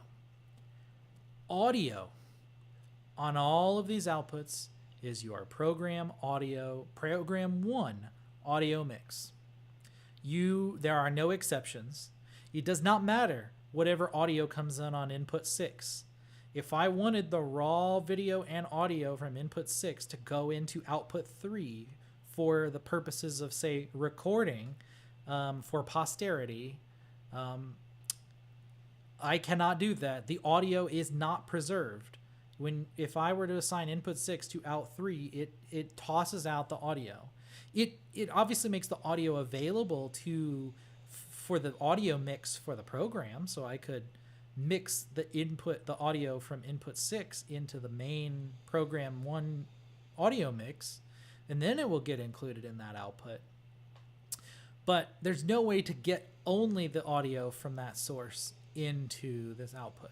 Now, for something like cameras, that's probably okay, I guess, right? Like, if I, because like for most cameras, built-in audio is garbage. And like even on the professional grade cameras, on professional camcorders or like cinema grade equipment and stuff like that, if they have a built-in mic, it sucks. If they have an XLR input in the side of it, it works okay, but they're not the best preamps or anything. And so if you're really trying to do something like music where good quality audio is necessary, you're not going to be using the inputs or the built-in mics from the cameras, except in a pinch where you have no other choice for some reason. Like maybe you're out of inputs on your mixer, like the stage box near, like like I was saying, like maybe you've got hardwired inputs in the wall or in the stage floor or something, and you're out of inputs and you got to get a microphone somehow, and you plug one into the side of the camera. Okay, well, great. Then that's what you got to do. But and so for that purpose, like, okay, well, I don't really care about the audio down here anyway, then so it doesn't matter. But what if I'm doing something like, and this is a very real possibility that I know that can happen, is it's becoming more and more common to do, especially for this, like the live event production world that I'm trying to rake into, doing hybrid events where some of the speakers are on the stage and some of the speakers are not in the room and are remotely speaking, right? So like you could have a panel of speakers that might be moderated by somebody who's on stage in person, but the panelists might all be people who are on Zoom or something like that. If you have that sort of audio and video source now, you've got to find some other way to record those if you're passing them through your switcher first, because if I want the isolated audio if I want to record the isolated audio from input 4, and that's someone from a Zoom call, if I'm not recording it on Zoom or in some other way, like routing it outside of the constellation, the ATEM constellation, that audio is lost or it's only ever captured in the program mix. And so that's where this really sucks. And it's a significant, it's such an oversight in the implementation of all of this that it's like the one, if Blackmagic were to be watching this, which I mean, like, I'm not even sure who my friends and family are watching it, so Blackmagic design personnel are definitely not watching it. And even if they were, so many people with YouTube videos have posted about this, complaining about this for years now. I don't know why they still haven't done something about it, but like they just need to make audio routable in the mixer in general. Being able to route channels within a particular, like being able to route stuff to other audio channels besides just left and right if you wanted to do like more than stereo mixes. You know, if I wanted to do a surround mix or something, you can't do that with the Constellation, or sometimes if you have sources that have audio embedded on the other inputs, you can't all of the other audio channels, you can't extract that audio. It only ever extracts audio from left and right. But anyway, so within a particular input, being able to route that audio to other places, like rerouting those, but then also like within the outputs, being able to route specific audio to specific places. That is a feature that is missing, that is desperately needed in this capability. Even their highest end switcher does not have that feature. It is something that you can do with basically every other switcher out there that is just above this in terms of you know, the like tiers of you know, professional grade and stuff. So like everyone above this has the ability to automatically extract the audio and reroute it and do all that stuff, but the Blackmagic stuff just does not do it, which is shocking. And that's the one thing that makes me come back to like, well, this is something where the Smart Video Hub would be nice, because when you route the signals here, it does exactly what I'm talking about in this device. In the Video Hub, if I route signal that, you know, that's coming in from input 14 to output 10, it's literally verbatim copying that signal, like with all of its flaws, all of its audio, all of its video, everything gets duplicated. Everything gets duplicated to that particular output. And so so that would work for if I had the ATEM SDI Pro up here, and you know, I have the outputs, have some outputs from this going into the inputs here, and then I could just route, you know, stuff into the ATEM SDI Pro ISO that way. See, that would work. That would work for what I need, but then I need the Video Hub to do that. And I can't just use this one device that I would otherwise really like to use for this. So it's really, Craig is asleep on my foot. He loves using me as a pillow. I just thought you should know that. So this is the one thing that I continue to mull in my brain about what I want to do about it. I got the 20x20 already. I've already made the like mods to it that, you know, it's, you know, I have more than scratched the paint on the car when I left the lot with this one, and it was already used when I bought it. So like, it's not, whatever. It just takes up so much space, and it adds its own complexity in ways where it simplifies in other ways. So anyway, so there's that. And then the ATEM SDI Pro. This is one of the devices that I haven't figured out where it's going to go, where it will even fit in this system. And so this is like one of the things that I'm like, I need / want to include this, but I don't know where it's going to fit. Where am I going to stick this thing in here? So I don't have a plan for that. But we got to figure this out. So there's that. I'm going to step away just for a second, because I need to take care of something that I'm getting messaged about. So I will be right back in just a minute. I'm not even going to set a countdown. It's going to be less than a minute. So I will rejoin you guys in just a minute.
All right, I'm back with you guys.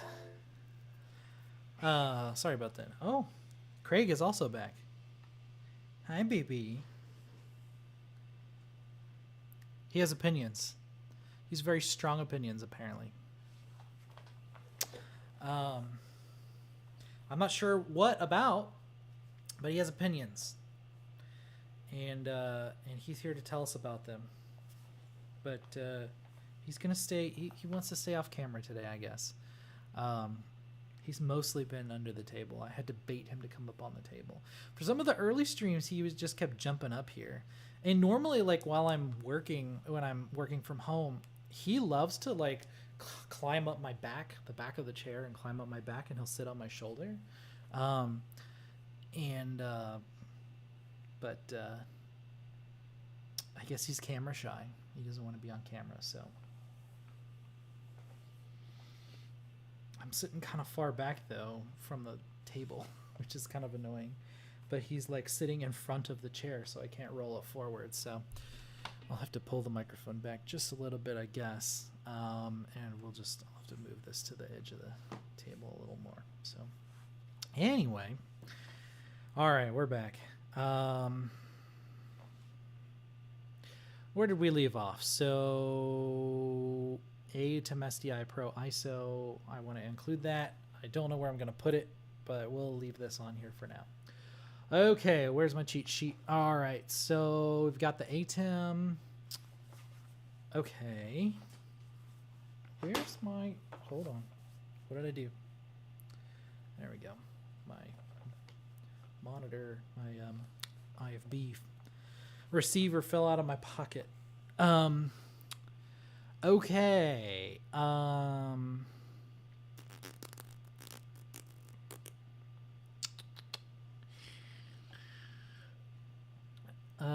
SDI patch.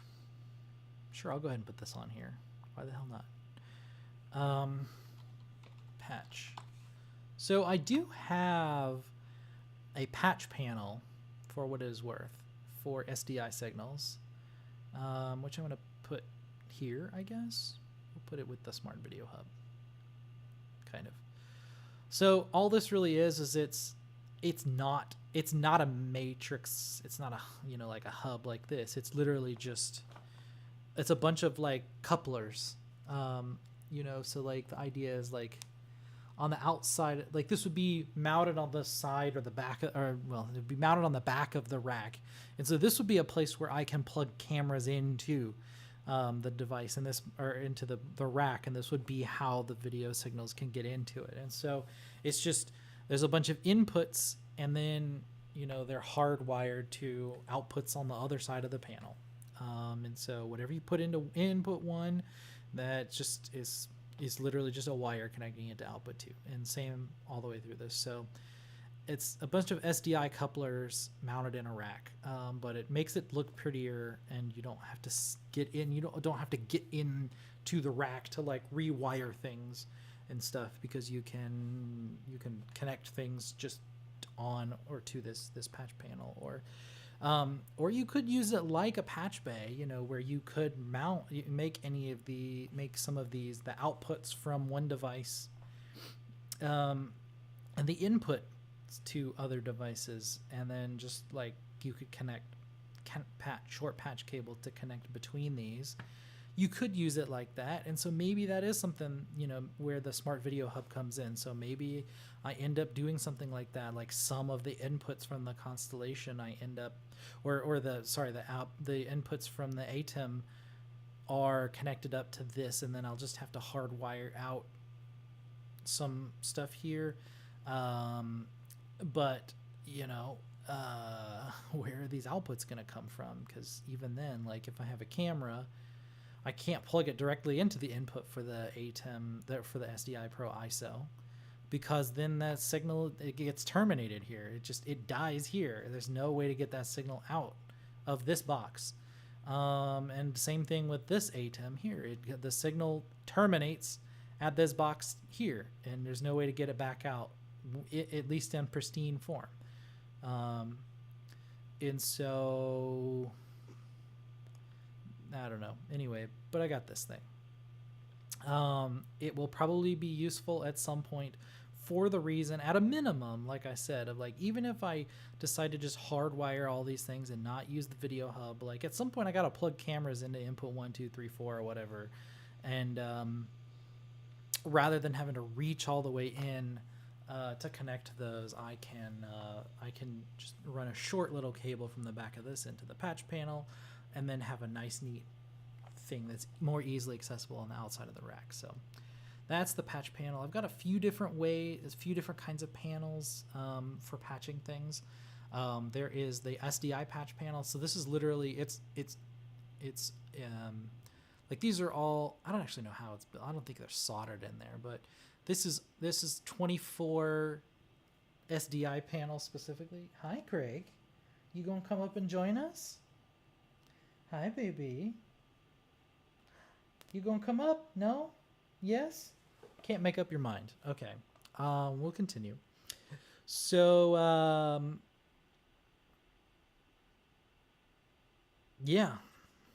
I've got this one that has 24 SDI connections that you can't the point is that you can't really replace them. Like, they have to be these SDI BNC connectors. It doesn't have to be SDI, but BNC connectors that are at least 3G capable, or 3 gigabit. I think it's gigabit, not byte. 3 gigabit signal. Anyway, so you can't replace these if you wanted to do something, if you wanted a panel with something else. So you just always have 24 SDI ports to work with, and it's fixed that way. But I do have a number of Neutrik patch panels.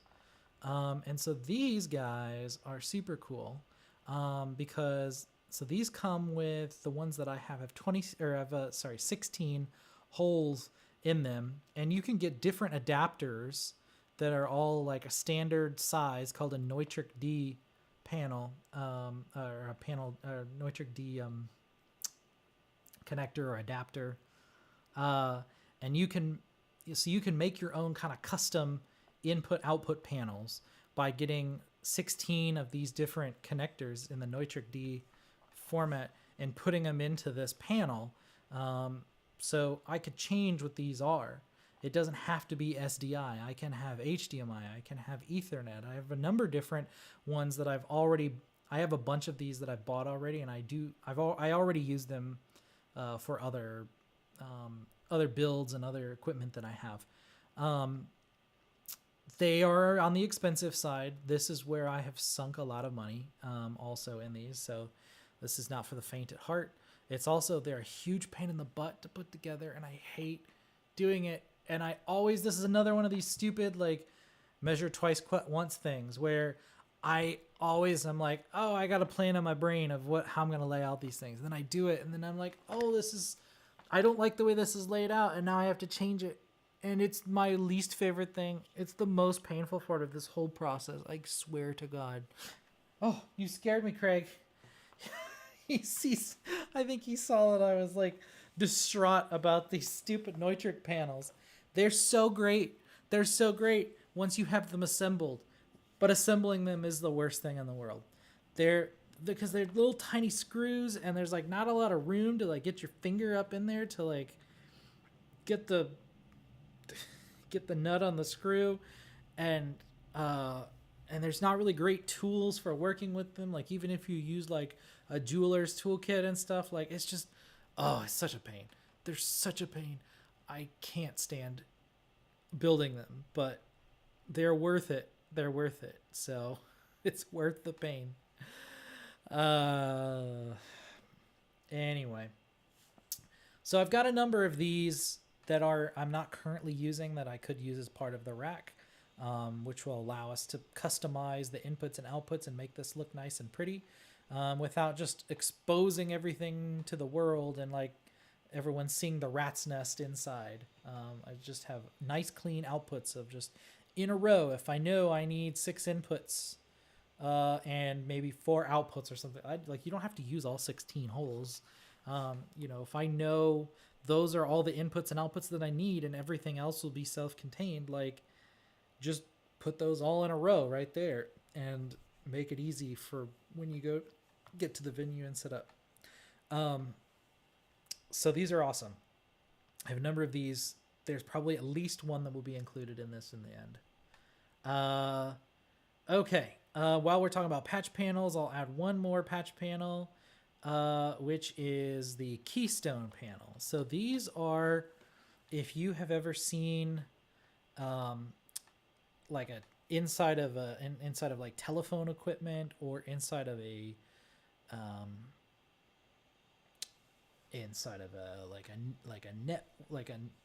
like an internet box or a closet. If you are working in an office building, if you ever see like the network closet and stuff, or if you have ever seen or thought about like the inside of a server room or a data center or something, like, these things are everywhere. So these patch panels are it's kind of like the Neutrik ones, where you have a bunch of different holes and you can put whatever you want in them, except that the Neutrik ones have a big round circle as the hole that you can put something in. And so you can put big connectors like EtherCon, SpeakOn, XLR, these big professional grade connectors that tend to be like very large in diameter, and big beefy cables and stuff like that. You can use those with the Neutrik. For a keystone patch panel, they're little tiny squares. And so it's like, and they're little tiny squares that are almost exactly, it's not a coincidence, because I think that this standard, the keystone like size and the panels themselves and everything were all originally designed by AT&T for like building all of their telephone switches and stuff. But it's like a standard size. It's like a little square shape that's the same size as an Ethernet port, or phone connector. So like, if you still have a phone jack in your house, if it's not one of the ones where it's like flush with the front, with the panel that's in the wall, if it's in any way like sticking out, it's actually a keystone panel, and you could pop that out and replace it with a different connector if you wanted. In your house, you still have to run the cable in the wall and all that stuff, so it'd be a huge pain. But like, if you don't have landline phones in your house, and you have the wall ports where the phone connectors were, and you wanted to replace those with Ethernet, if you ran the cable and stuff and you had a keystone panel, you could replace it with an Ethernet port. Or if you if you want to use that room for a home theater or something, you can get keystone panels that are like HDMI connectors. HDMI connectors just barely fit in those things, but they do make keystone connectors. So anyway, so that's the keystone panel. They can be different sizes, but this one, I think the kind of standard for a 19-inch rack, which is the standard width of a rack, a server rack, an AV rack, whatever, it doesn't matter. It's one of these like AT&T standards from when they originally built telephone equipment. Somehow they settled on 19 inches, and so that's how wide those racks are. Are you done? Our robot is making a lot of noise for some reason. Oh, the robot vac. And so anyway, so it's 19 inches wide, and it fits with very little margin, 24 different little squares that you can swap in and out. And so it's also probably not a coincidence there's 24 connectors up here in the SDI patch panel. This is not a keystone panel, though. They are actually like, it's a sheet of metal that's got specifically holes drilled in it that are the size of the SDI, the BNC connectors. So they are significantly smaller than the patch panel. You could drill bigger holes. If I really wanted to like replace these, I guess you could take out the SDI coupler or the BNC coupler that's in there. If you figure out how to get it out of there and take it apart or weld it off, or I don't know how it's connected or attached, but if you can get it off, I guess you could drill a new hole and replace it, but whatever. It's not a keystone panel. They do make a BNC connectors for keystone panels, and I have some of those. And so if I decide that I want to use this instead of the Neutrik panel, I could just do a keystone. That way I get up to 24, and as long as it's stuff that fits into the keystone panel, then we're good. You can't do something like an XLR connector in a keystone panel. It's just too big. And so you can't do that. If I want XLR, I've got to use a Neutrik patch panel, or I could just have a pigtail, coming out of the rack, just like loose hanging cables that come out. If I wanted to do that could be an option for something that didn't fit in Keystone. But use a different kind of patch panel that I have at my disposal. And I do have different connectors for that. I have BNC, obviously Ethernet. This came populated with Cat6 Ethernet couplers, and they were all pass-through couplers, like really, so that way you don't have to like rewire or solder anything. So some of the Neutrik connectors also, like, they're designed for, it's only one-sided, like it's pretty on one side, and on the back side it's ugly, and the intent was that like you come in and solder the wires into the back of the panel yourself. But if you're like me and not experienced with soldering and have no business really being anywhere near a soldering iron, that's not great. There's different kinds of connectors I guess you can also use for these, but I just look, I'm not an electrician. I probably don't have any business dealing with raw bare copper. And so I prefer pass-through connectors. They are always exorbitantly more expensive, and that is why I've spent so much money on the Neutrik panels, because almost all of the connectors that I have for the Neutrik panels are pass-through couplers, where it's literally just like Ethernet port on one side, Ethernet port on the other, so you can just plug in two cables. Or do that with XLR cables. You plug an XLR into one side, plug one into the other, but it lets you just connect two cables. And those are way more expensive. They take up more space.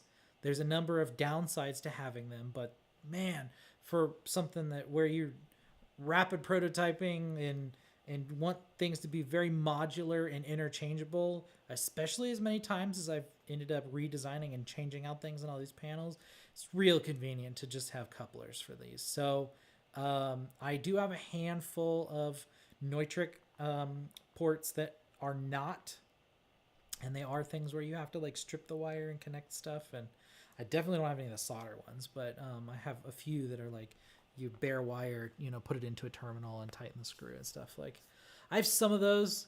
I have twice now tripped circuit breakers by shorting something out, by not having something wired quite right, or having it wired right but just not having a good connection, and just wasn't great. It makes me real nervous because I've had some issues with those, and I should not be trusted to do something professional grade with that kind of janky stuff going on. So it's going to be pass-through connectors for me.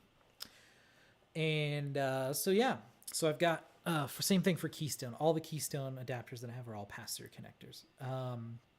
So I have them for Ethernet, Cat6. I have them for BNC, or SDI connectors. So it's like the ones that kind of look like cable, like your classic, TV cable, but not quite. They're different. Google BNC if you want. I'm not going to try to explain it. And then I have them I have two that are SPDIF. They're Toslink, the fiber optic connectors. So that way I can have the back up here, I can have the HDMI audio extractor inside the rack, hardwired with the HDMI cables and everything, and then just have the fiber optic cable from the SPDIF output here going into a coupler in the Keystone panel, and then having another fiber optic cable that comes out of this panel and goes into the Clarity M stereo. So that way I don't have to plug this directly in to this box. I can do that if I say decide not to use the Keystone patch panel. Hey, don't bite my foot. If I decide not to use the Keystone panel after all, and so then I don't have anywhere to put my little fancy fiber optic coupler thing, we'll have to figure something else out. Because I could also just have a free hanging pigtail of the fiber optic cable. That's very bad idea. I would not recommend that, but we might get there. I think I'm probably gonna end up using the Keystone patch panel in the end. Maybe. Question mark. I don't know. TBD. I wonder if they have like Neutrik to Keystone adapters, so then I could use that fiber optic thing in a Neutrik panel. That would work. Because I think, so I originally got the Keystone patch panel before I had a proper size router.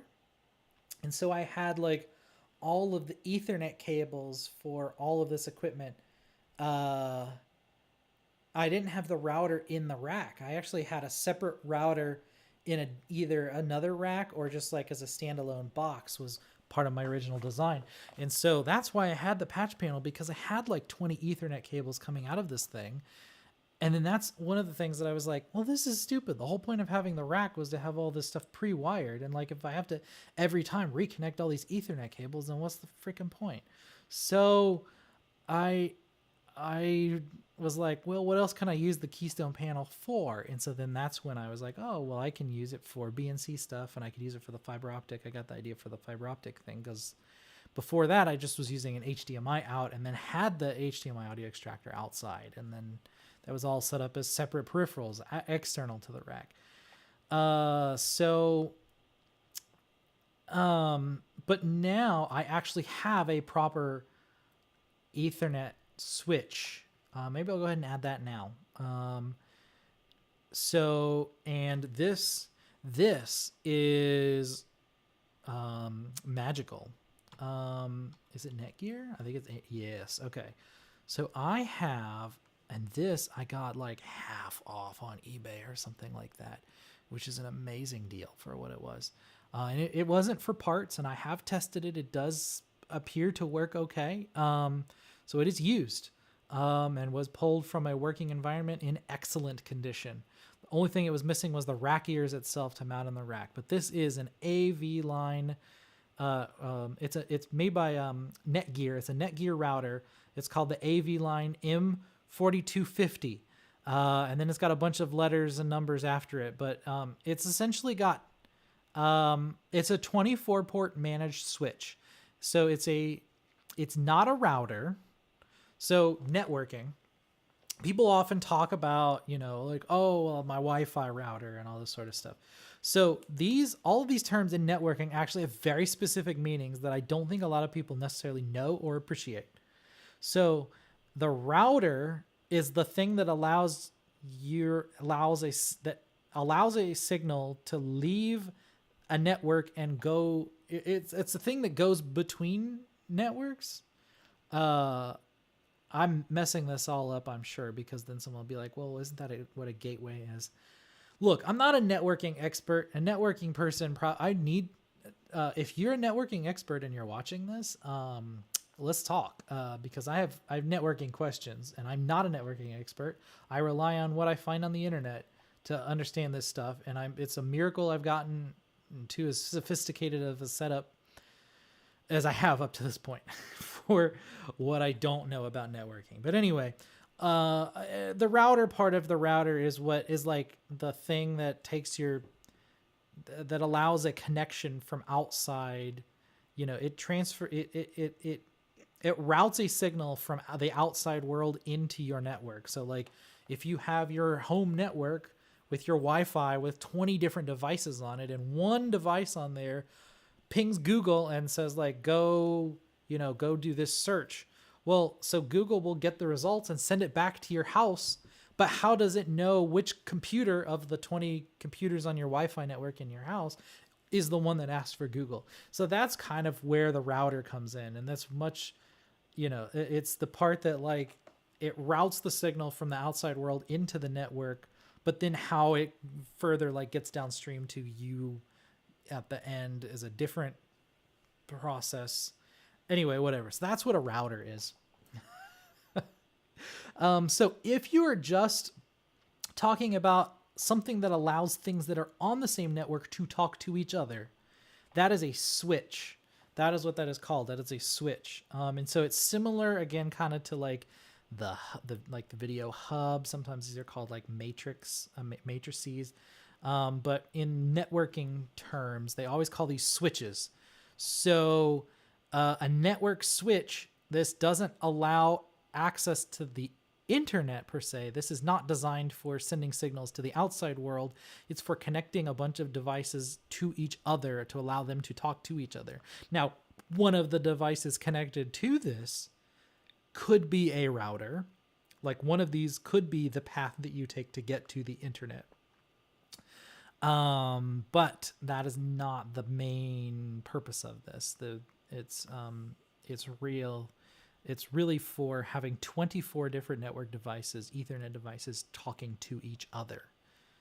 So when you have your little device, the box that you get from your internet provider, or if you buy your own like Wi-Fi router or whatever, usually it has the router, so it has the thing that lets you talk to the outside world, and it's got a gateway in there too. And the distinction between those is something I don't quite have my brain wrapped around. But anyway, so there's something called a router, something called a gateway, and some combination of those things let you talk to the outside world. But then you'll have on the back, it'll have like 4 little inputs that'll let you talk to each other, or even like within your Wi-Fi network, all the signals come back to the router in the end, or what we're calling the router, the box that has the router in it. All those signals come in, but then like the actual like routing of the signals within the network is actually a switch. So those devices are usually combination switches and routers and gateways that I don't really understand what that means. But anyway, so yeah, so switch, it's allowed. So for what we're talking about here, this is for, I want everything within the rack to be able to talk to each other and to also talk to some external devices that may not be in the rack over the Ethernet, but it's all going to be like a closed network. In order to like help keep this efficient, to like make sure that data is moving quickly and not getting crowded by other signals. Like, I don't want to share a network. If I'm in a venue, I don't want to be sharing a network with people like in the venue, like browsing the internet and stuff like that, because all of those signals, it just takes more time for all of your equipment to process those. Hey, what are you chewing on? No, bad boy. You don't get to chew on the equipment. You're lucky I didn't spray you. You're going to get sprayed if you come back and do it again.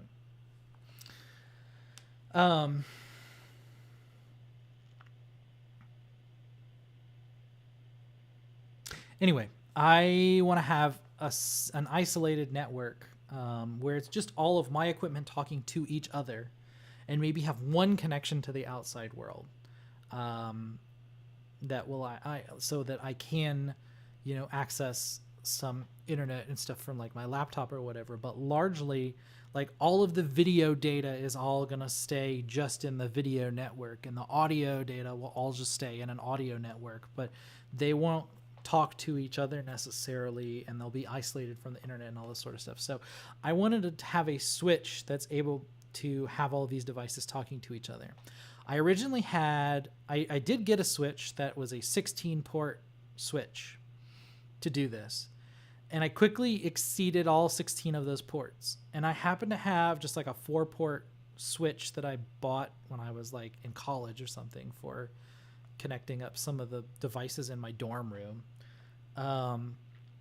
And so I was like, all right, well, I'll toss that in there too. So one of the ports in the 16 was just connecting to another 5-port. It's a 5-port switch, connecting to a 5-port switch. So then that took me up to a total input of, or a total of, what is that? So 16 minus 1 plus 5 minus 1, because you lose a port on each side for connecting up the two devices. So that's 19? Is that 19? Man, math is hard. 16 plus 5 is 21 minus 2 is 19. Okay, yeah. So that gave me 19 Ethernet ports. But it was just clunky, and like I had to get power for both of those switches. So now I'm taking 2 power outlets. And only one of them offered power over Ethernet and the other one did not. So there was a number of limitations of what I originally had, and I was outgrowing it based on the setup that I had been originally pursuing for this. So maybe when this is all said and done, and I have a beautiful design in the end for this rack, maybe I won't need, I could have gotten by with the 16, maybe, but the main advantage of having this device is this router, or this switch. I just was talking about all this stuff so that I wouldn't get, people wouldn't say the wrong word and get confused, and then I said the wrong word. So people, so this switch, specifically this specific model, was built by Netgear specifically for people who are doing audio, video, like managing audio and video networks. And so if you're doing things like Dante or NDI or Ravenna or any of these other, what are some of the other systems? But anyway, if you have a network that's managing a lot of multimedia data, those often have very specific needs in terms of networking hardware in order to support those kinds of signals. Yes, they are standard Ethernet. Yes, they do work in just a regular port generally that you can get from Target for a few bucks, which is where I originally got this 4-port thing that I got over here from like when I was in college.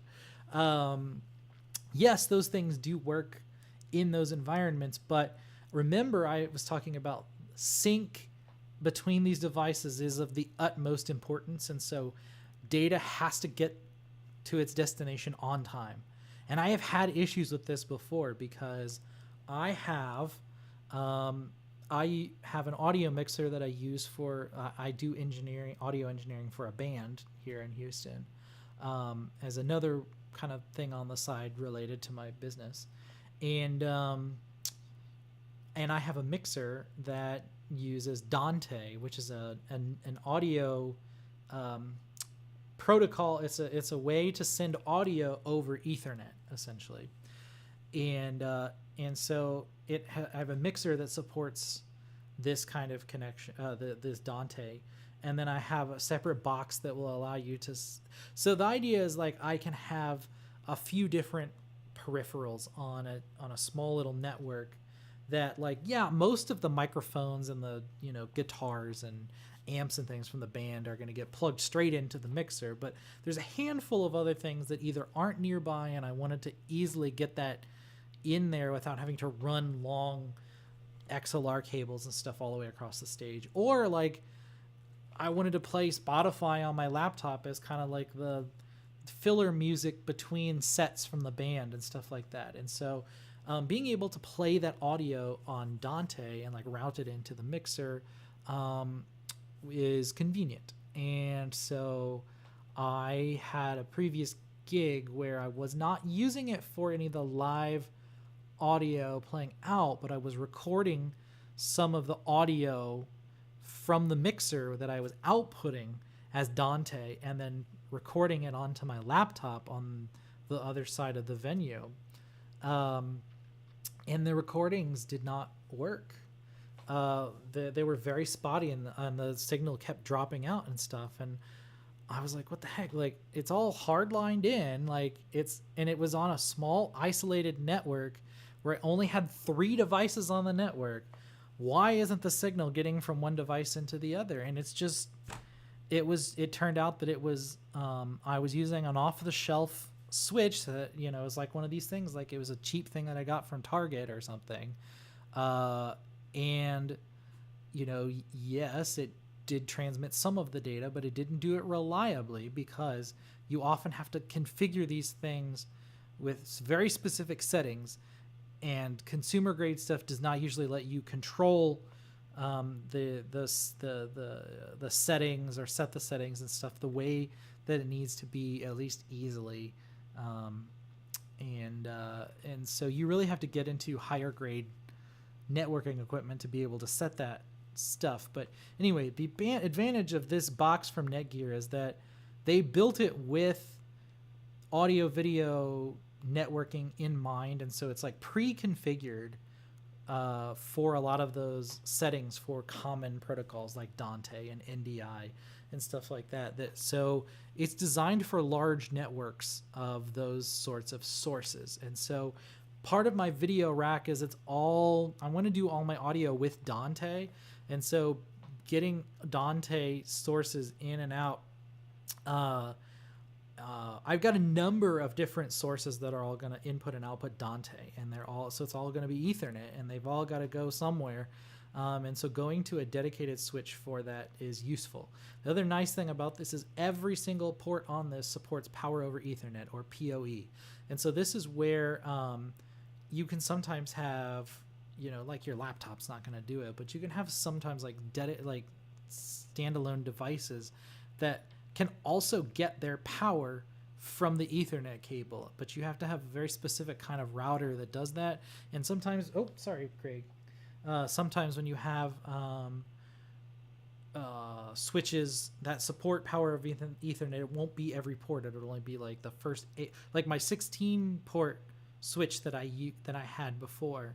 Only the first 8 ports on it were Power over Ethernet, and the last 8 ports were not. They were just regular Ethernet, like your home Wi-Fi router, basically. And so a lot of video and audio network equipment tends to be power. Ooh, I didn't realize how late it was. Since I took a break earlier, a longer break than normal, I just went over my timer. But I just looked at the actual clock, and it's 5 till 10 Central Time, 10 p.m. or 2200, if you will. Anyway, so a lot of video and audio networking equipment tends to be Power over Ethernet, because it's more convenient, right? Like when you have a bunch of equipment on a stage, you probably are going to be very far from power, outlets and stuff like that. And so if you just have like a box on the stage that you're going to plug a microphone or a laptop into, or a camera or something like that, you can just run one cable, have it just be an Ethernet cable, and then you get your power and your data over that. And so Power over Ethernet is very, very common in audio video equipment. And so they designed this with this very specific use case in mind, where every single port supports Power over Ethernet. So you get 24 ports. There's 2 extra ports that I'm not really quite sure why it actually has 26, even though it only supports 24 ports, apparently. I don't know. And then it's also got a number of different fiber channels for if you wanted to use aggregate fiber to like aggregate all the signals and like route between. If you had multiples of these switches, you could have them connecting to each other using fiber instead of Ethernet, and you can go further distances or get faster connections using fiber. Also fiber optics, a different kind than the SPDIF, but nonetheless kind of the same idea.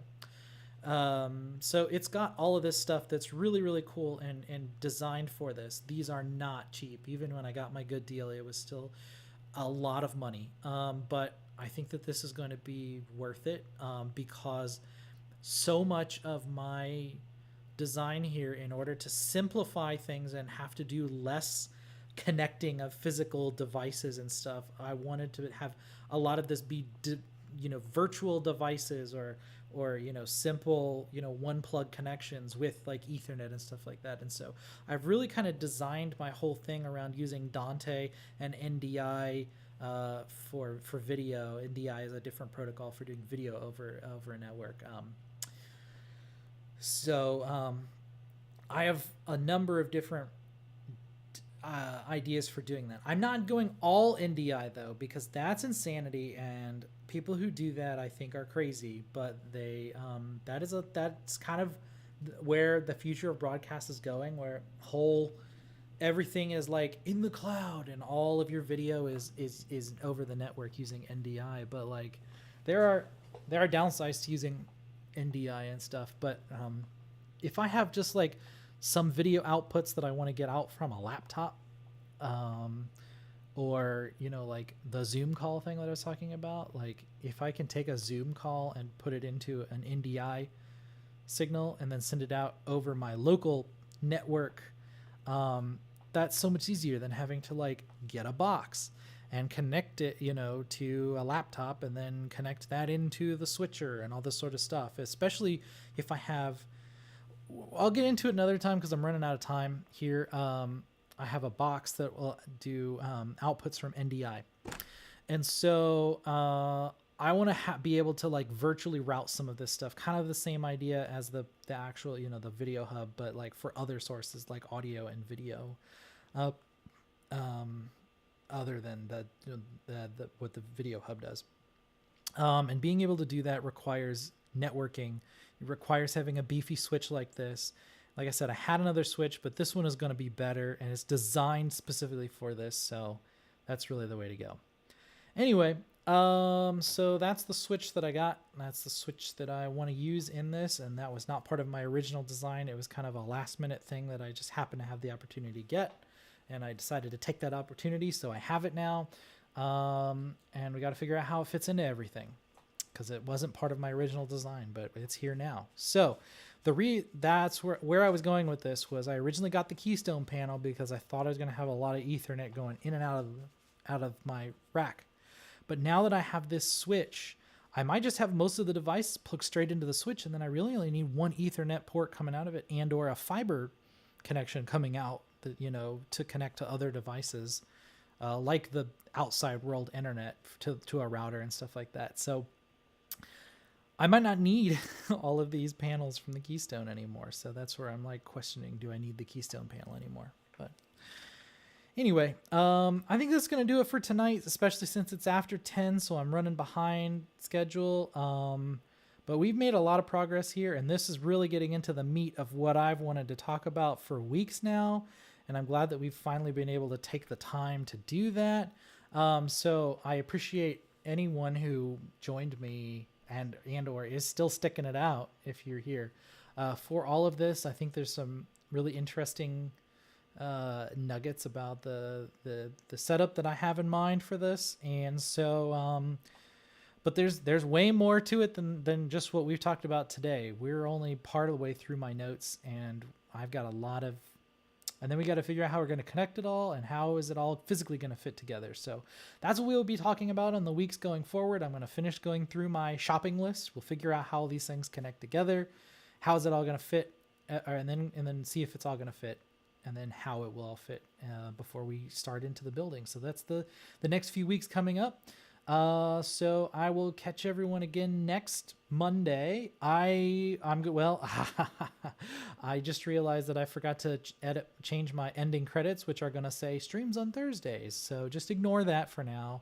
I apologize, and I'll update that before next time. And if I remembered it earlier in the stream, I might have done this, but since I'm really trying to get off the stage now, I'm not going to take the time to edit it. So I'm just going to hit the button now, and we're going to end the stream, and you're going to see the credits. And thanks for watching, and I'll catch everyone next Monday, a week from today. So see you guys.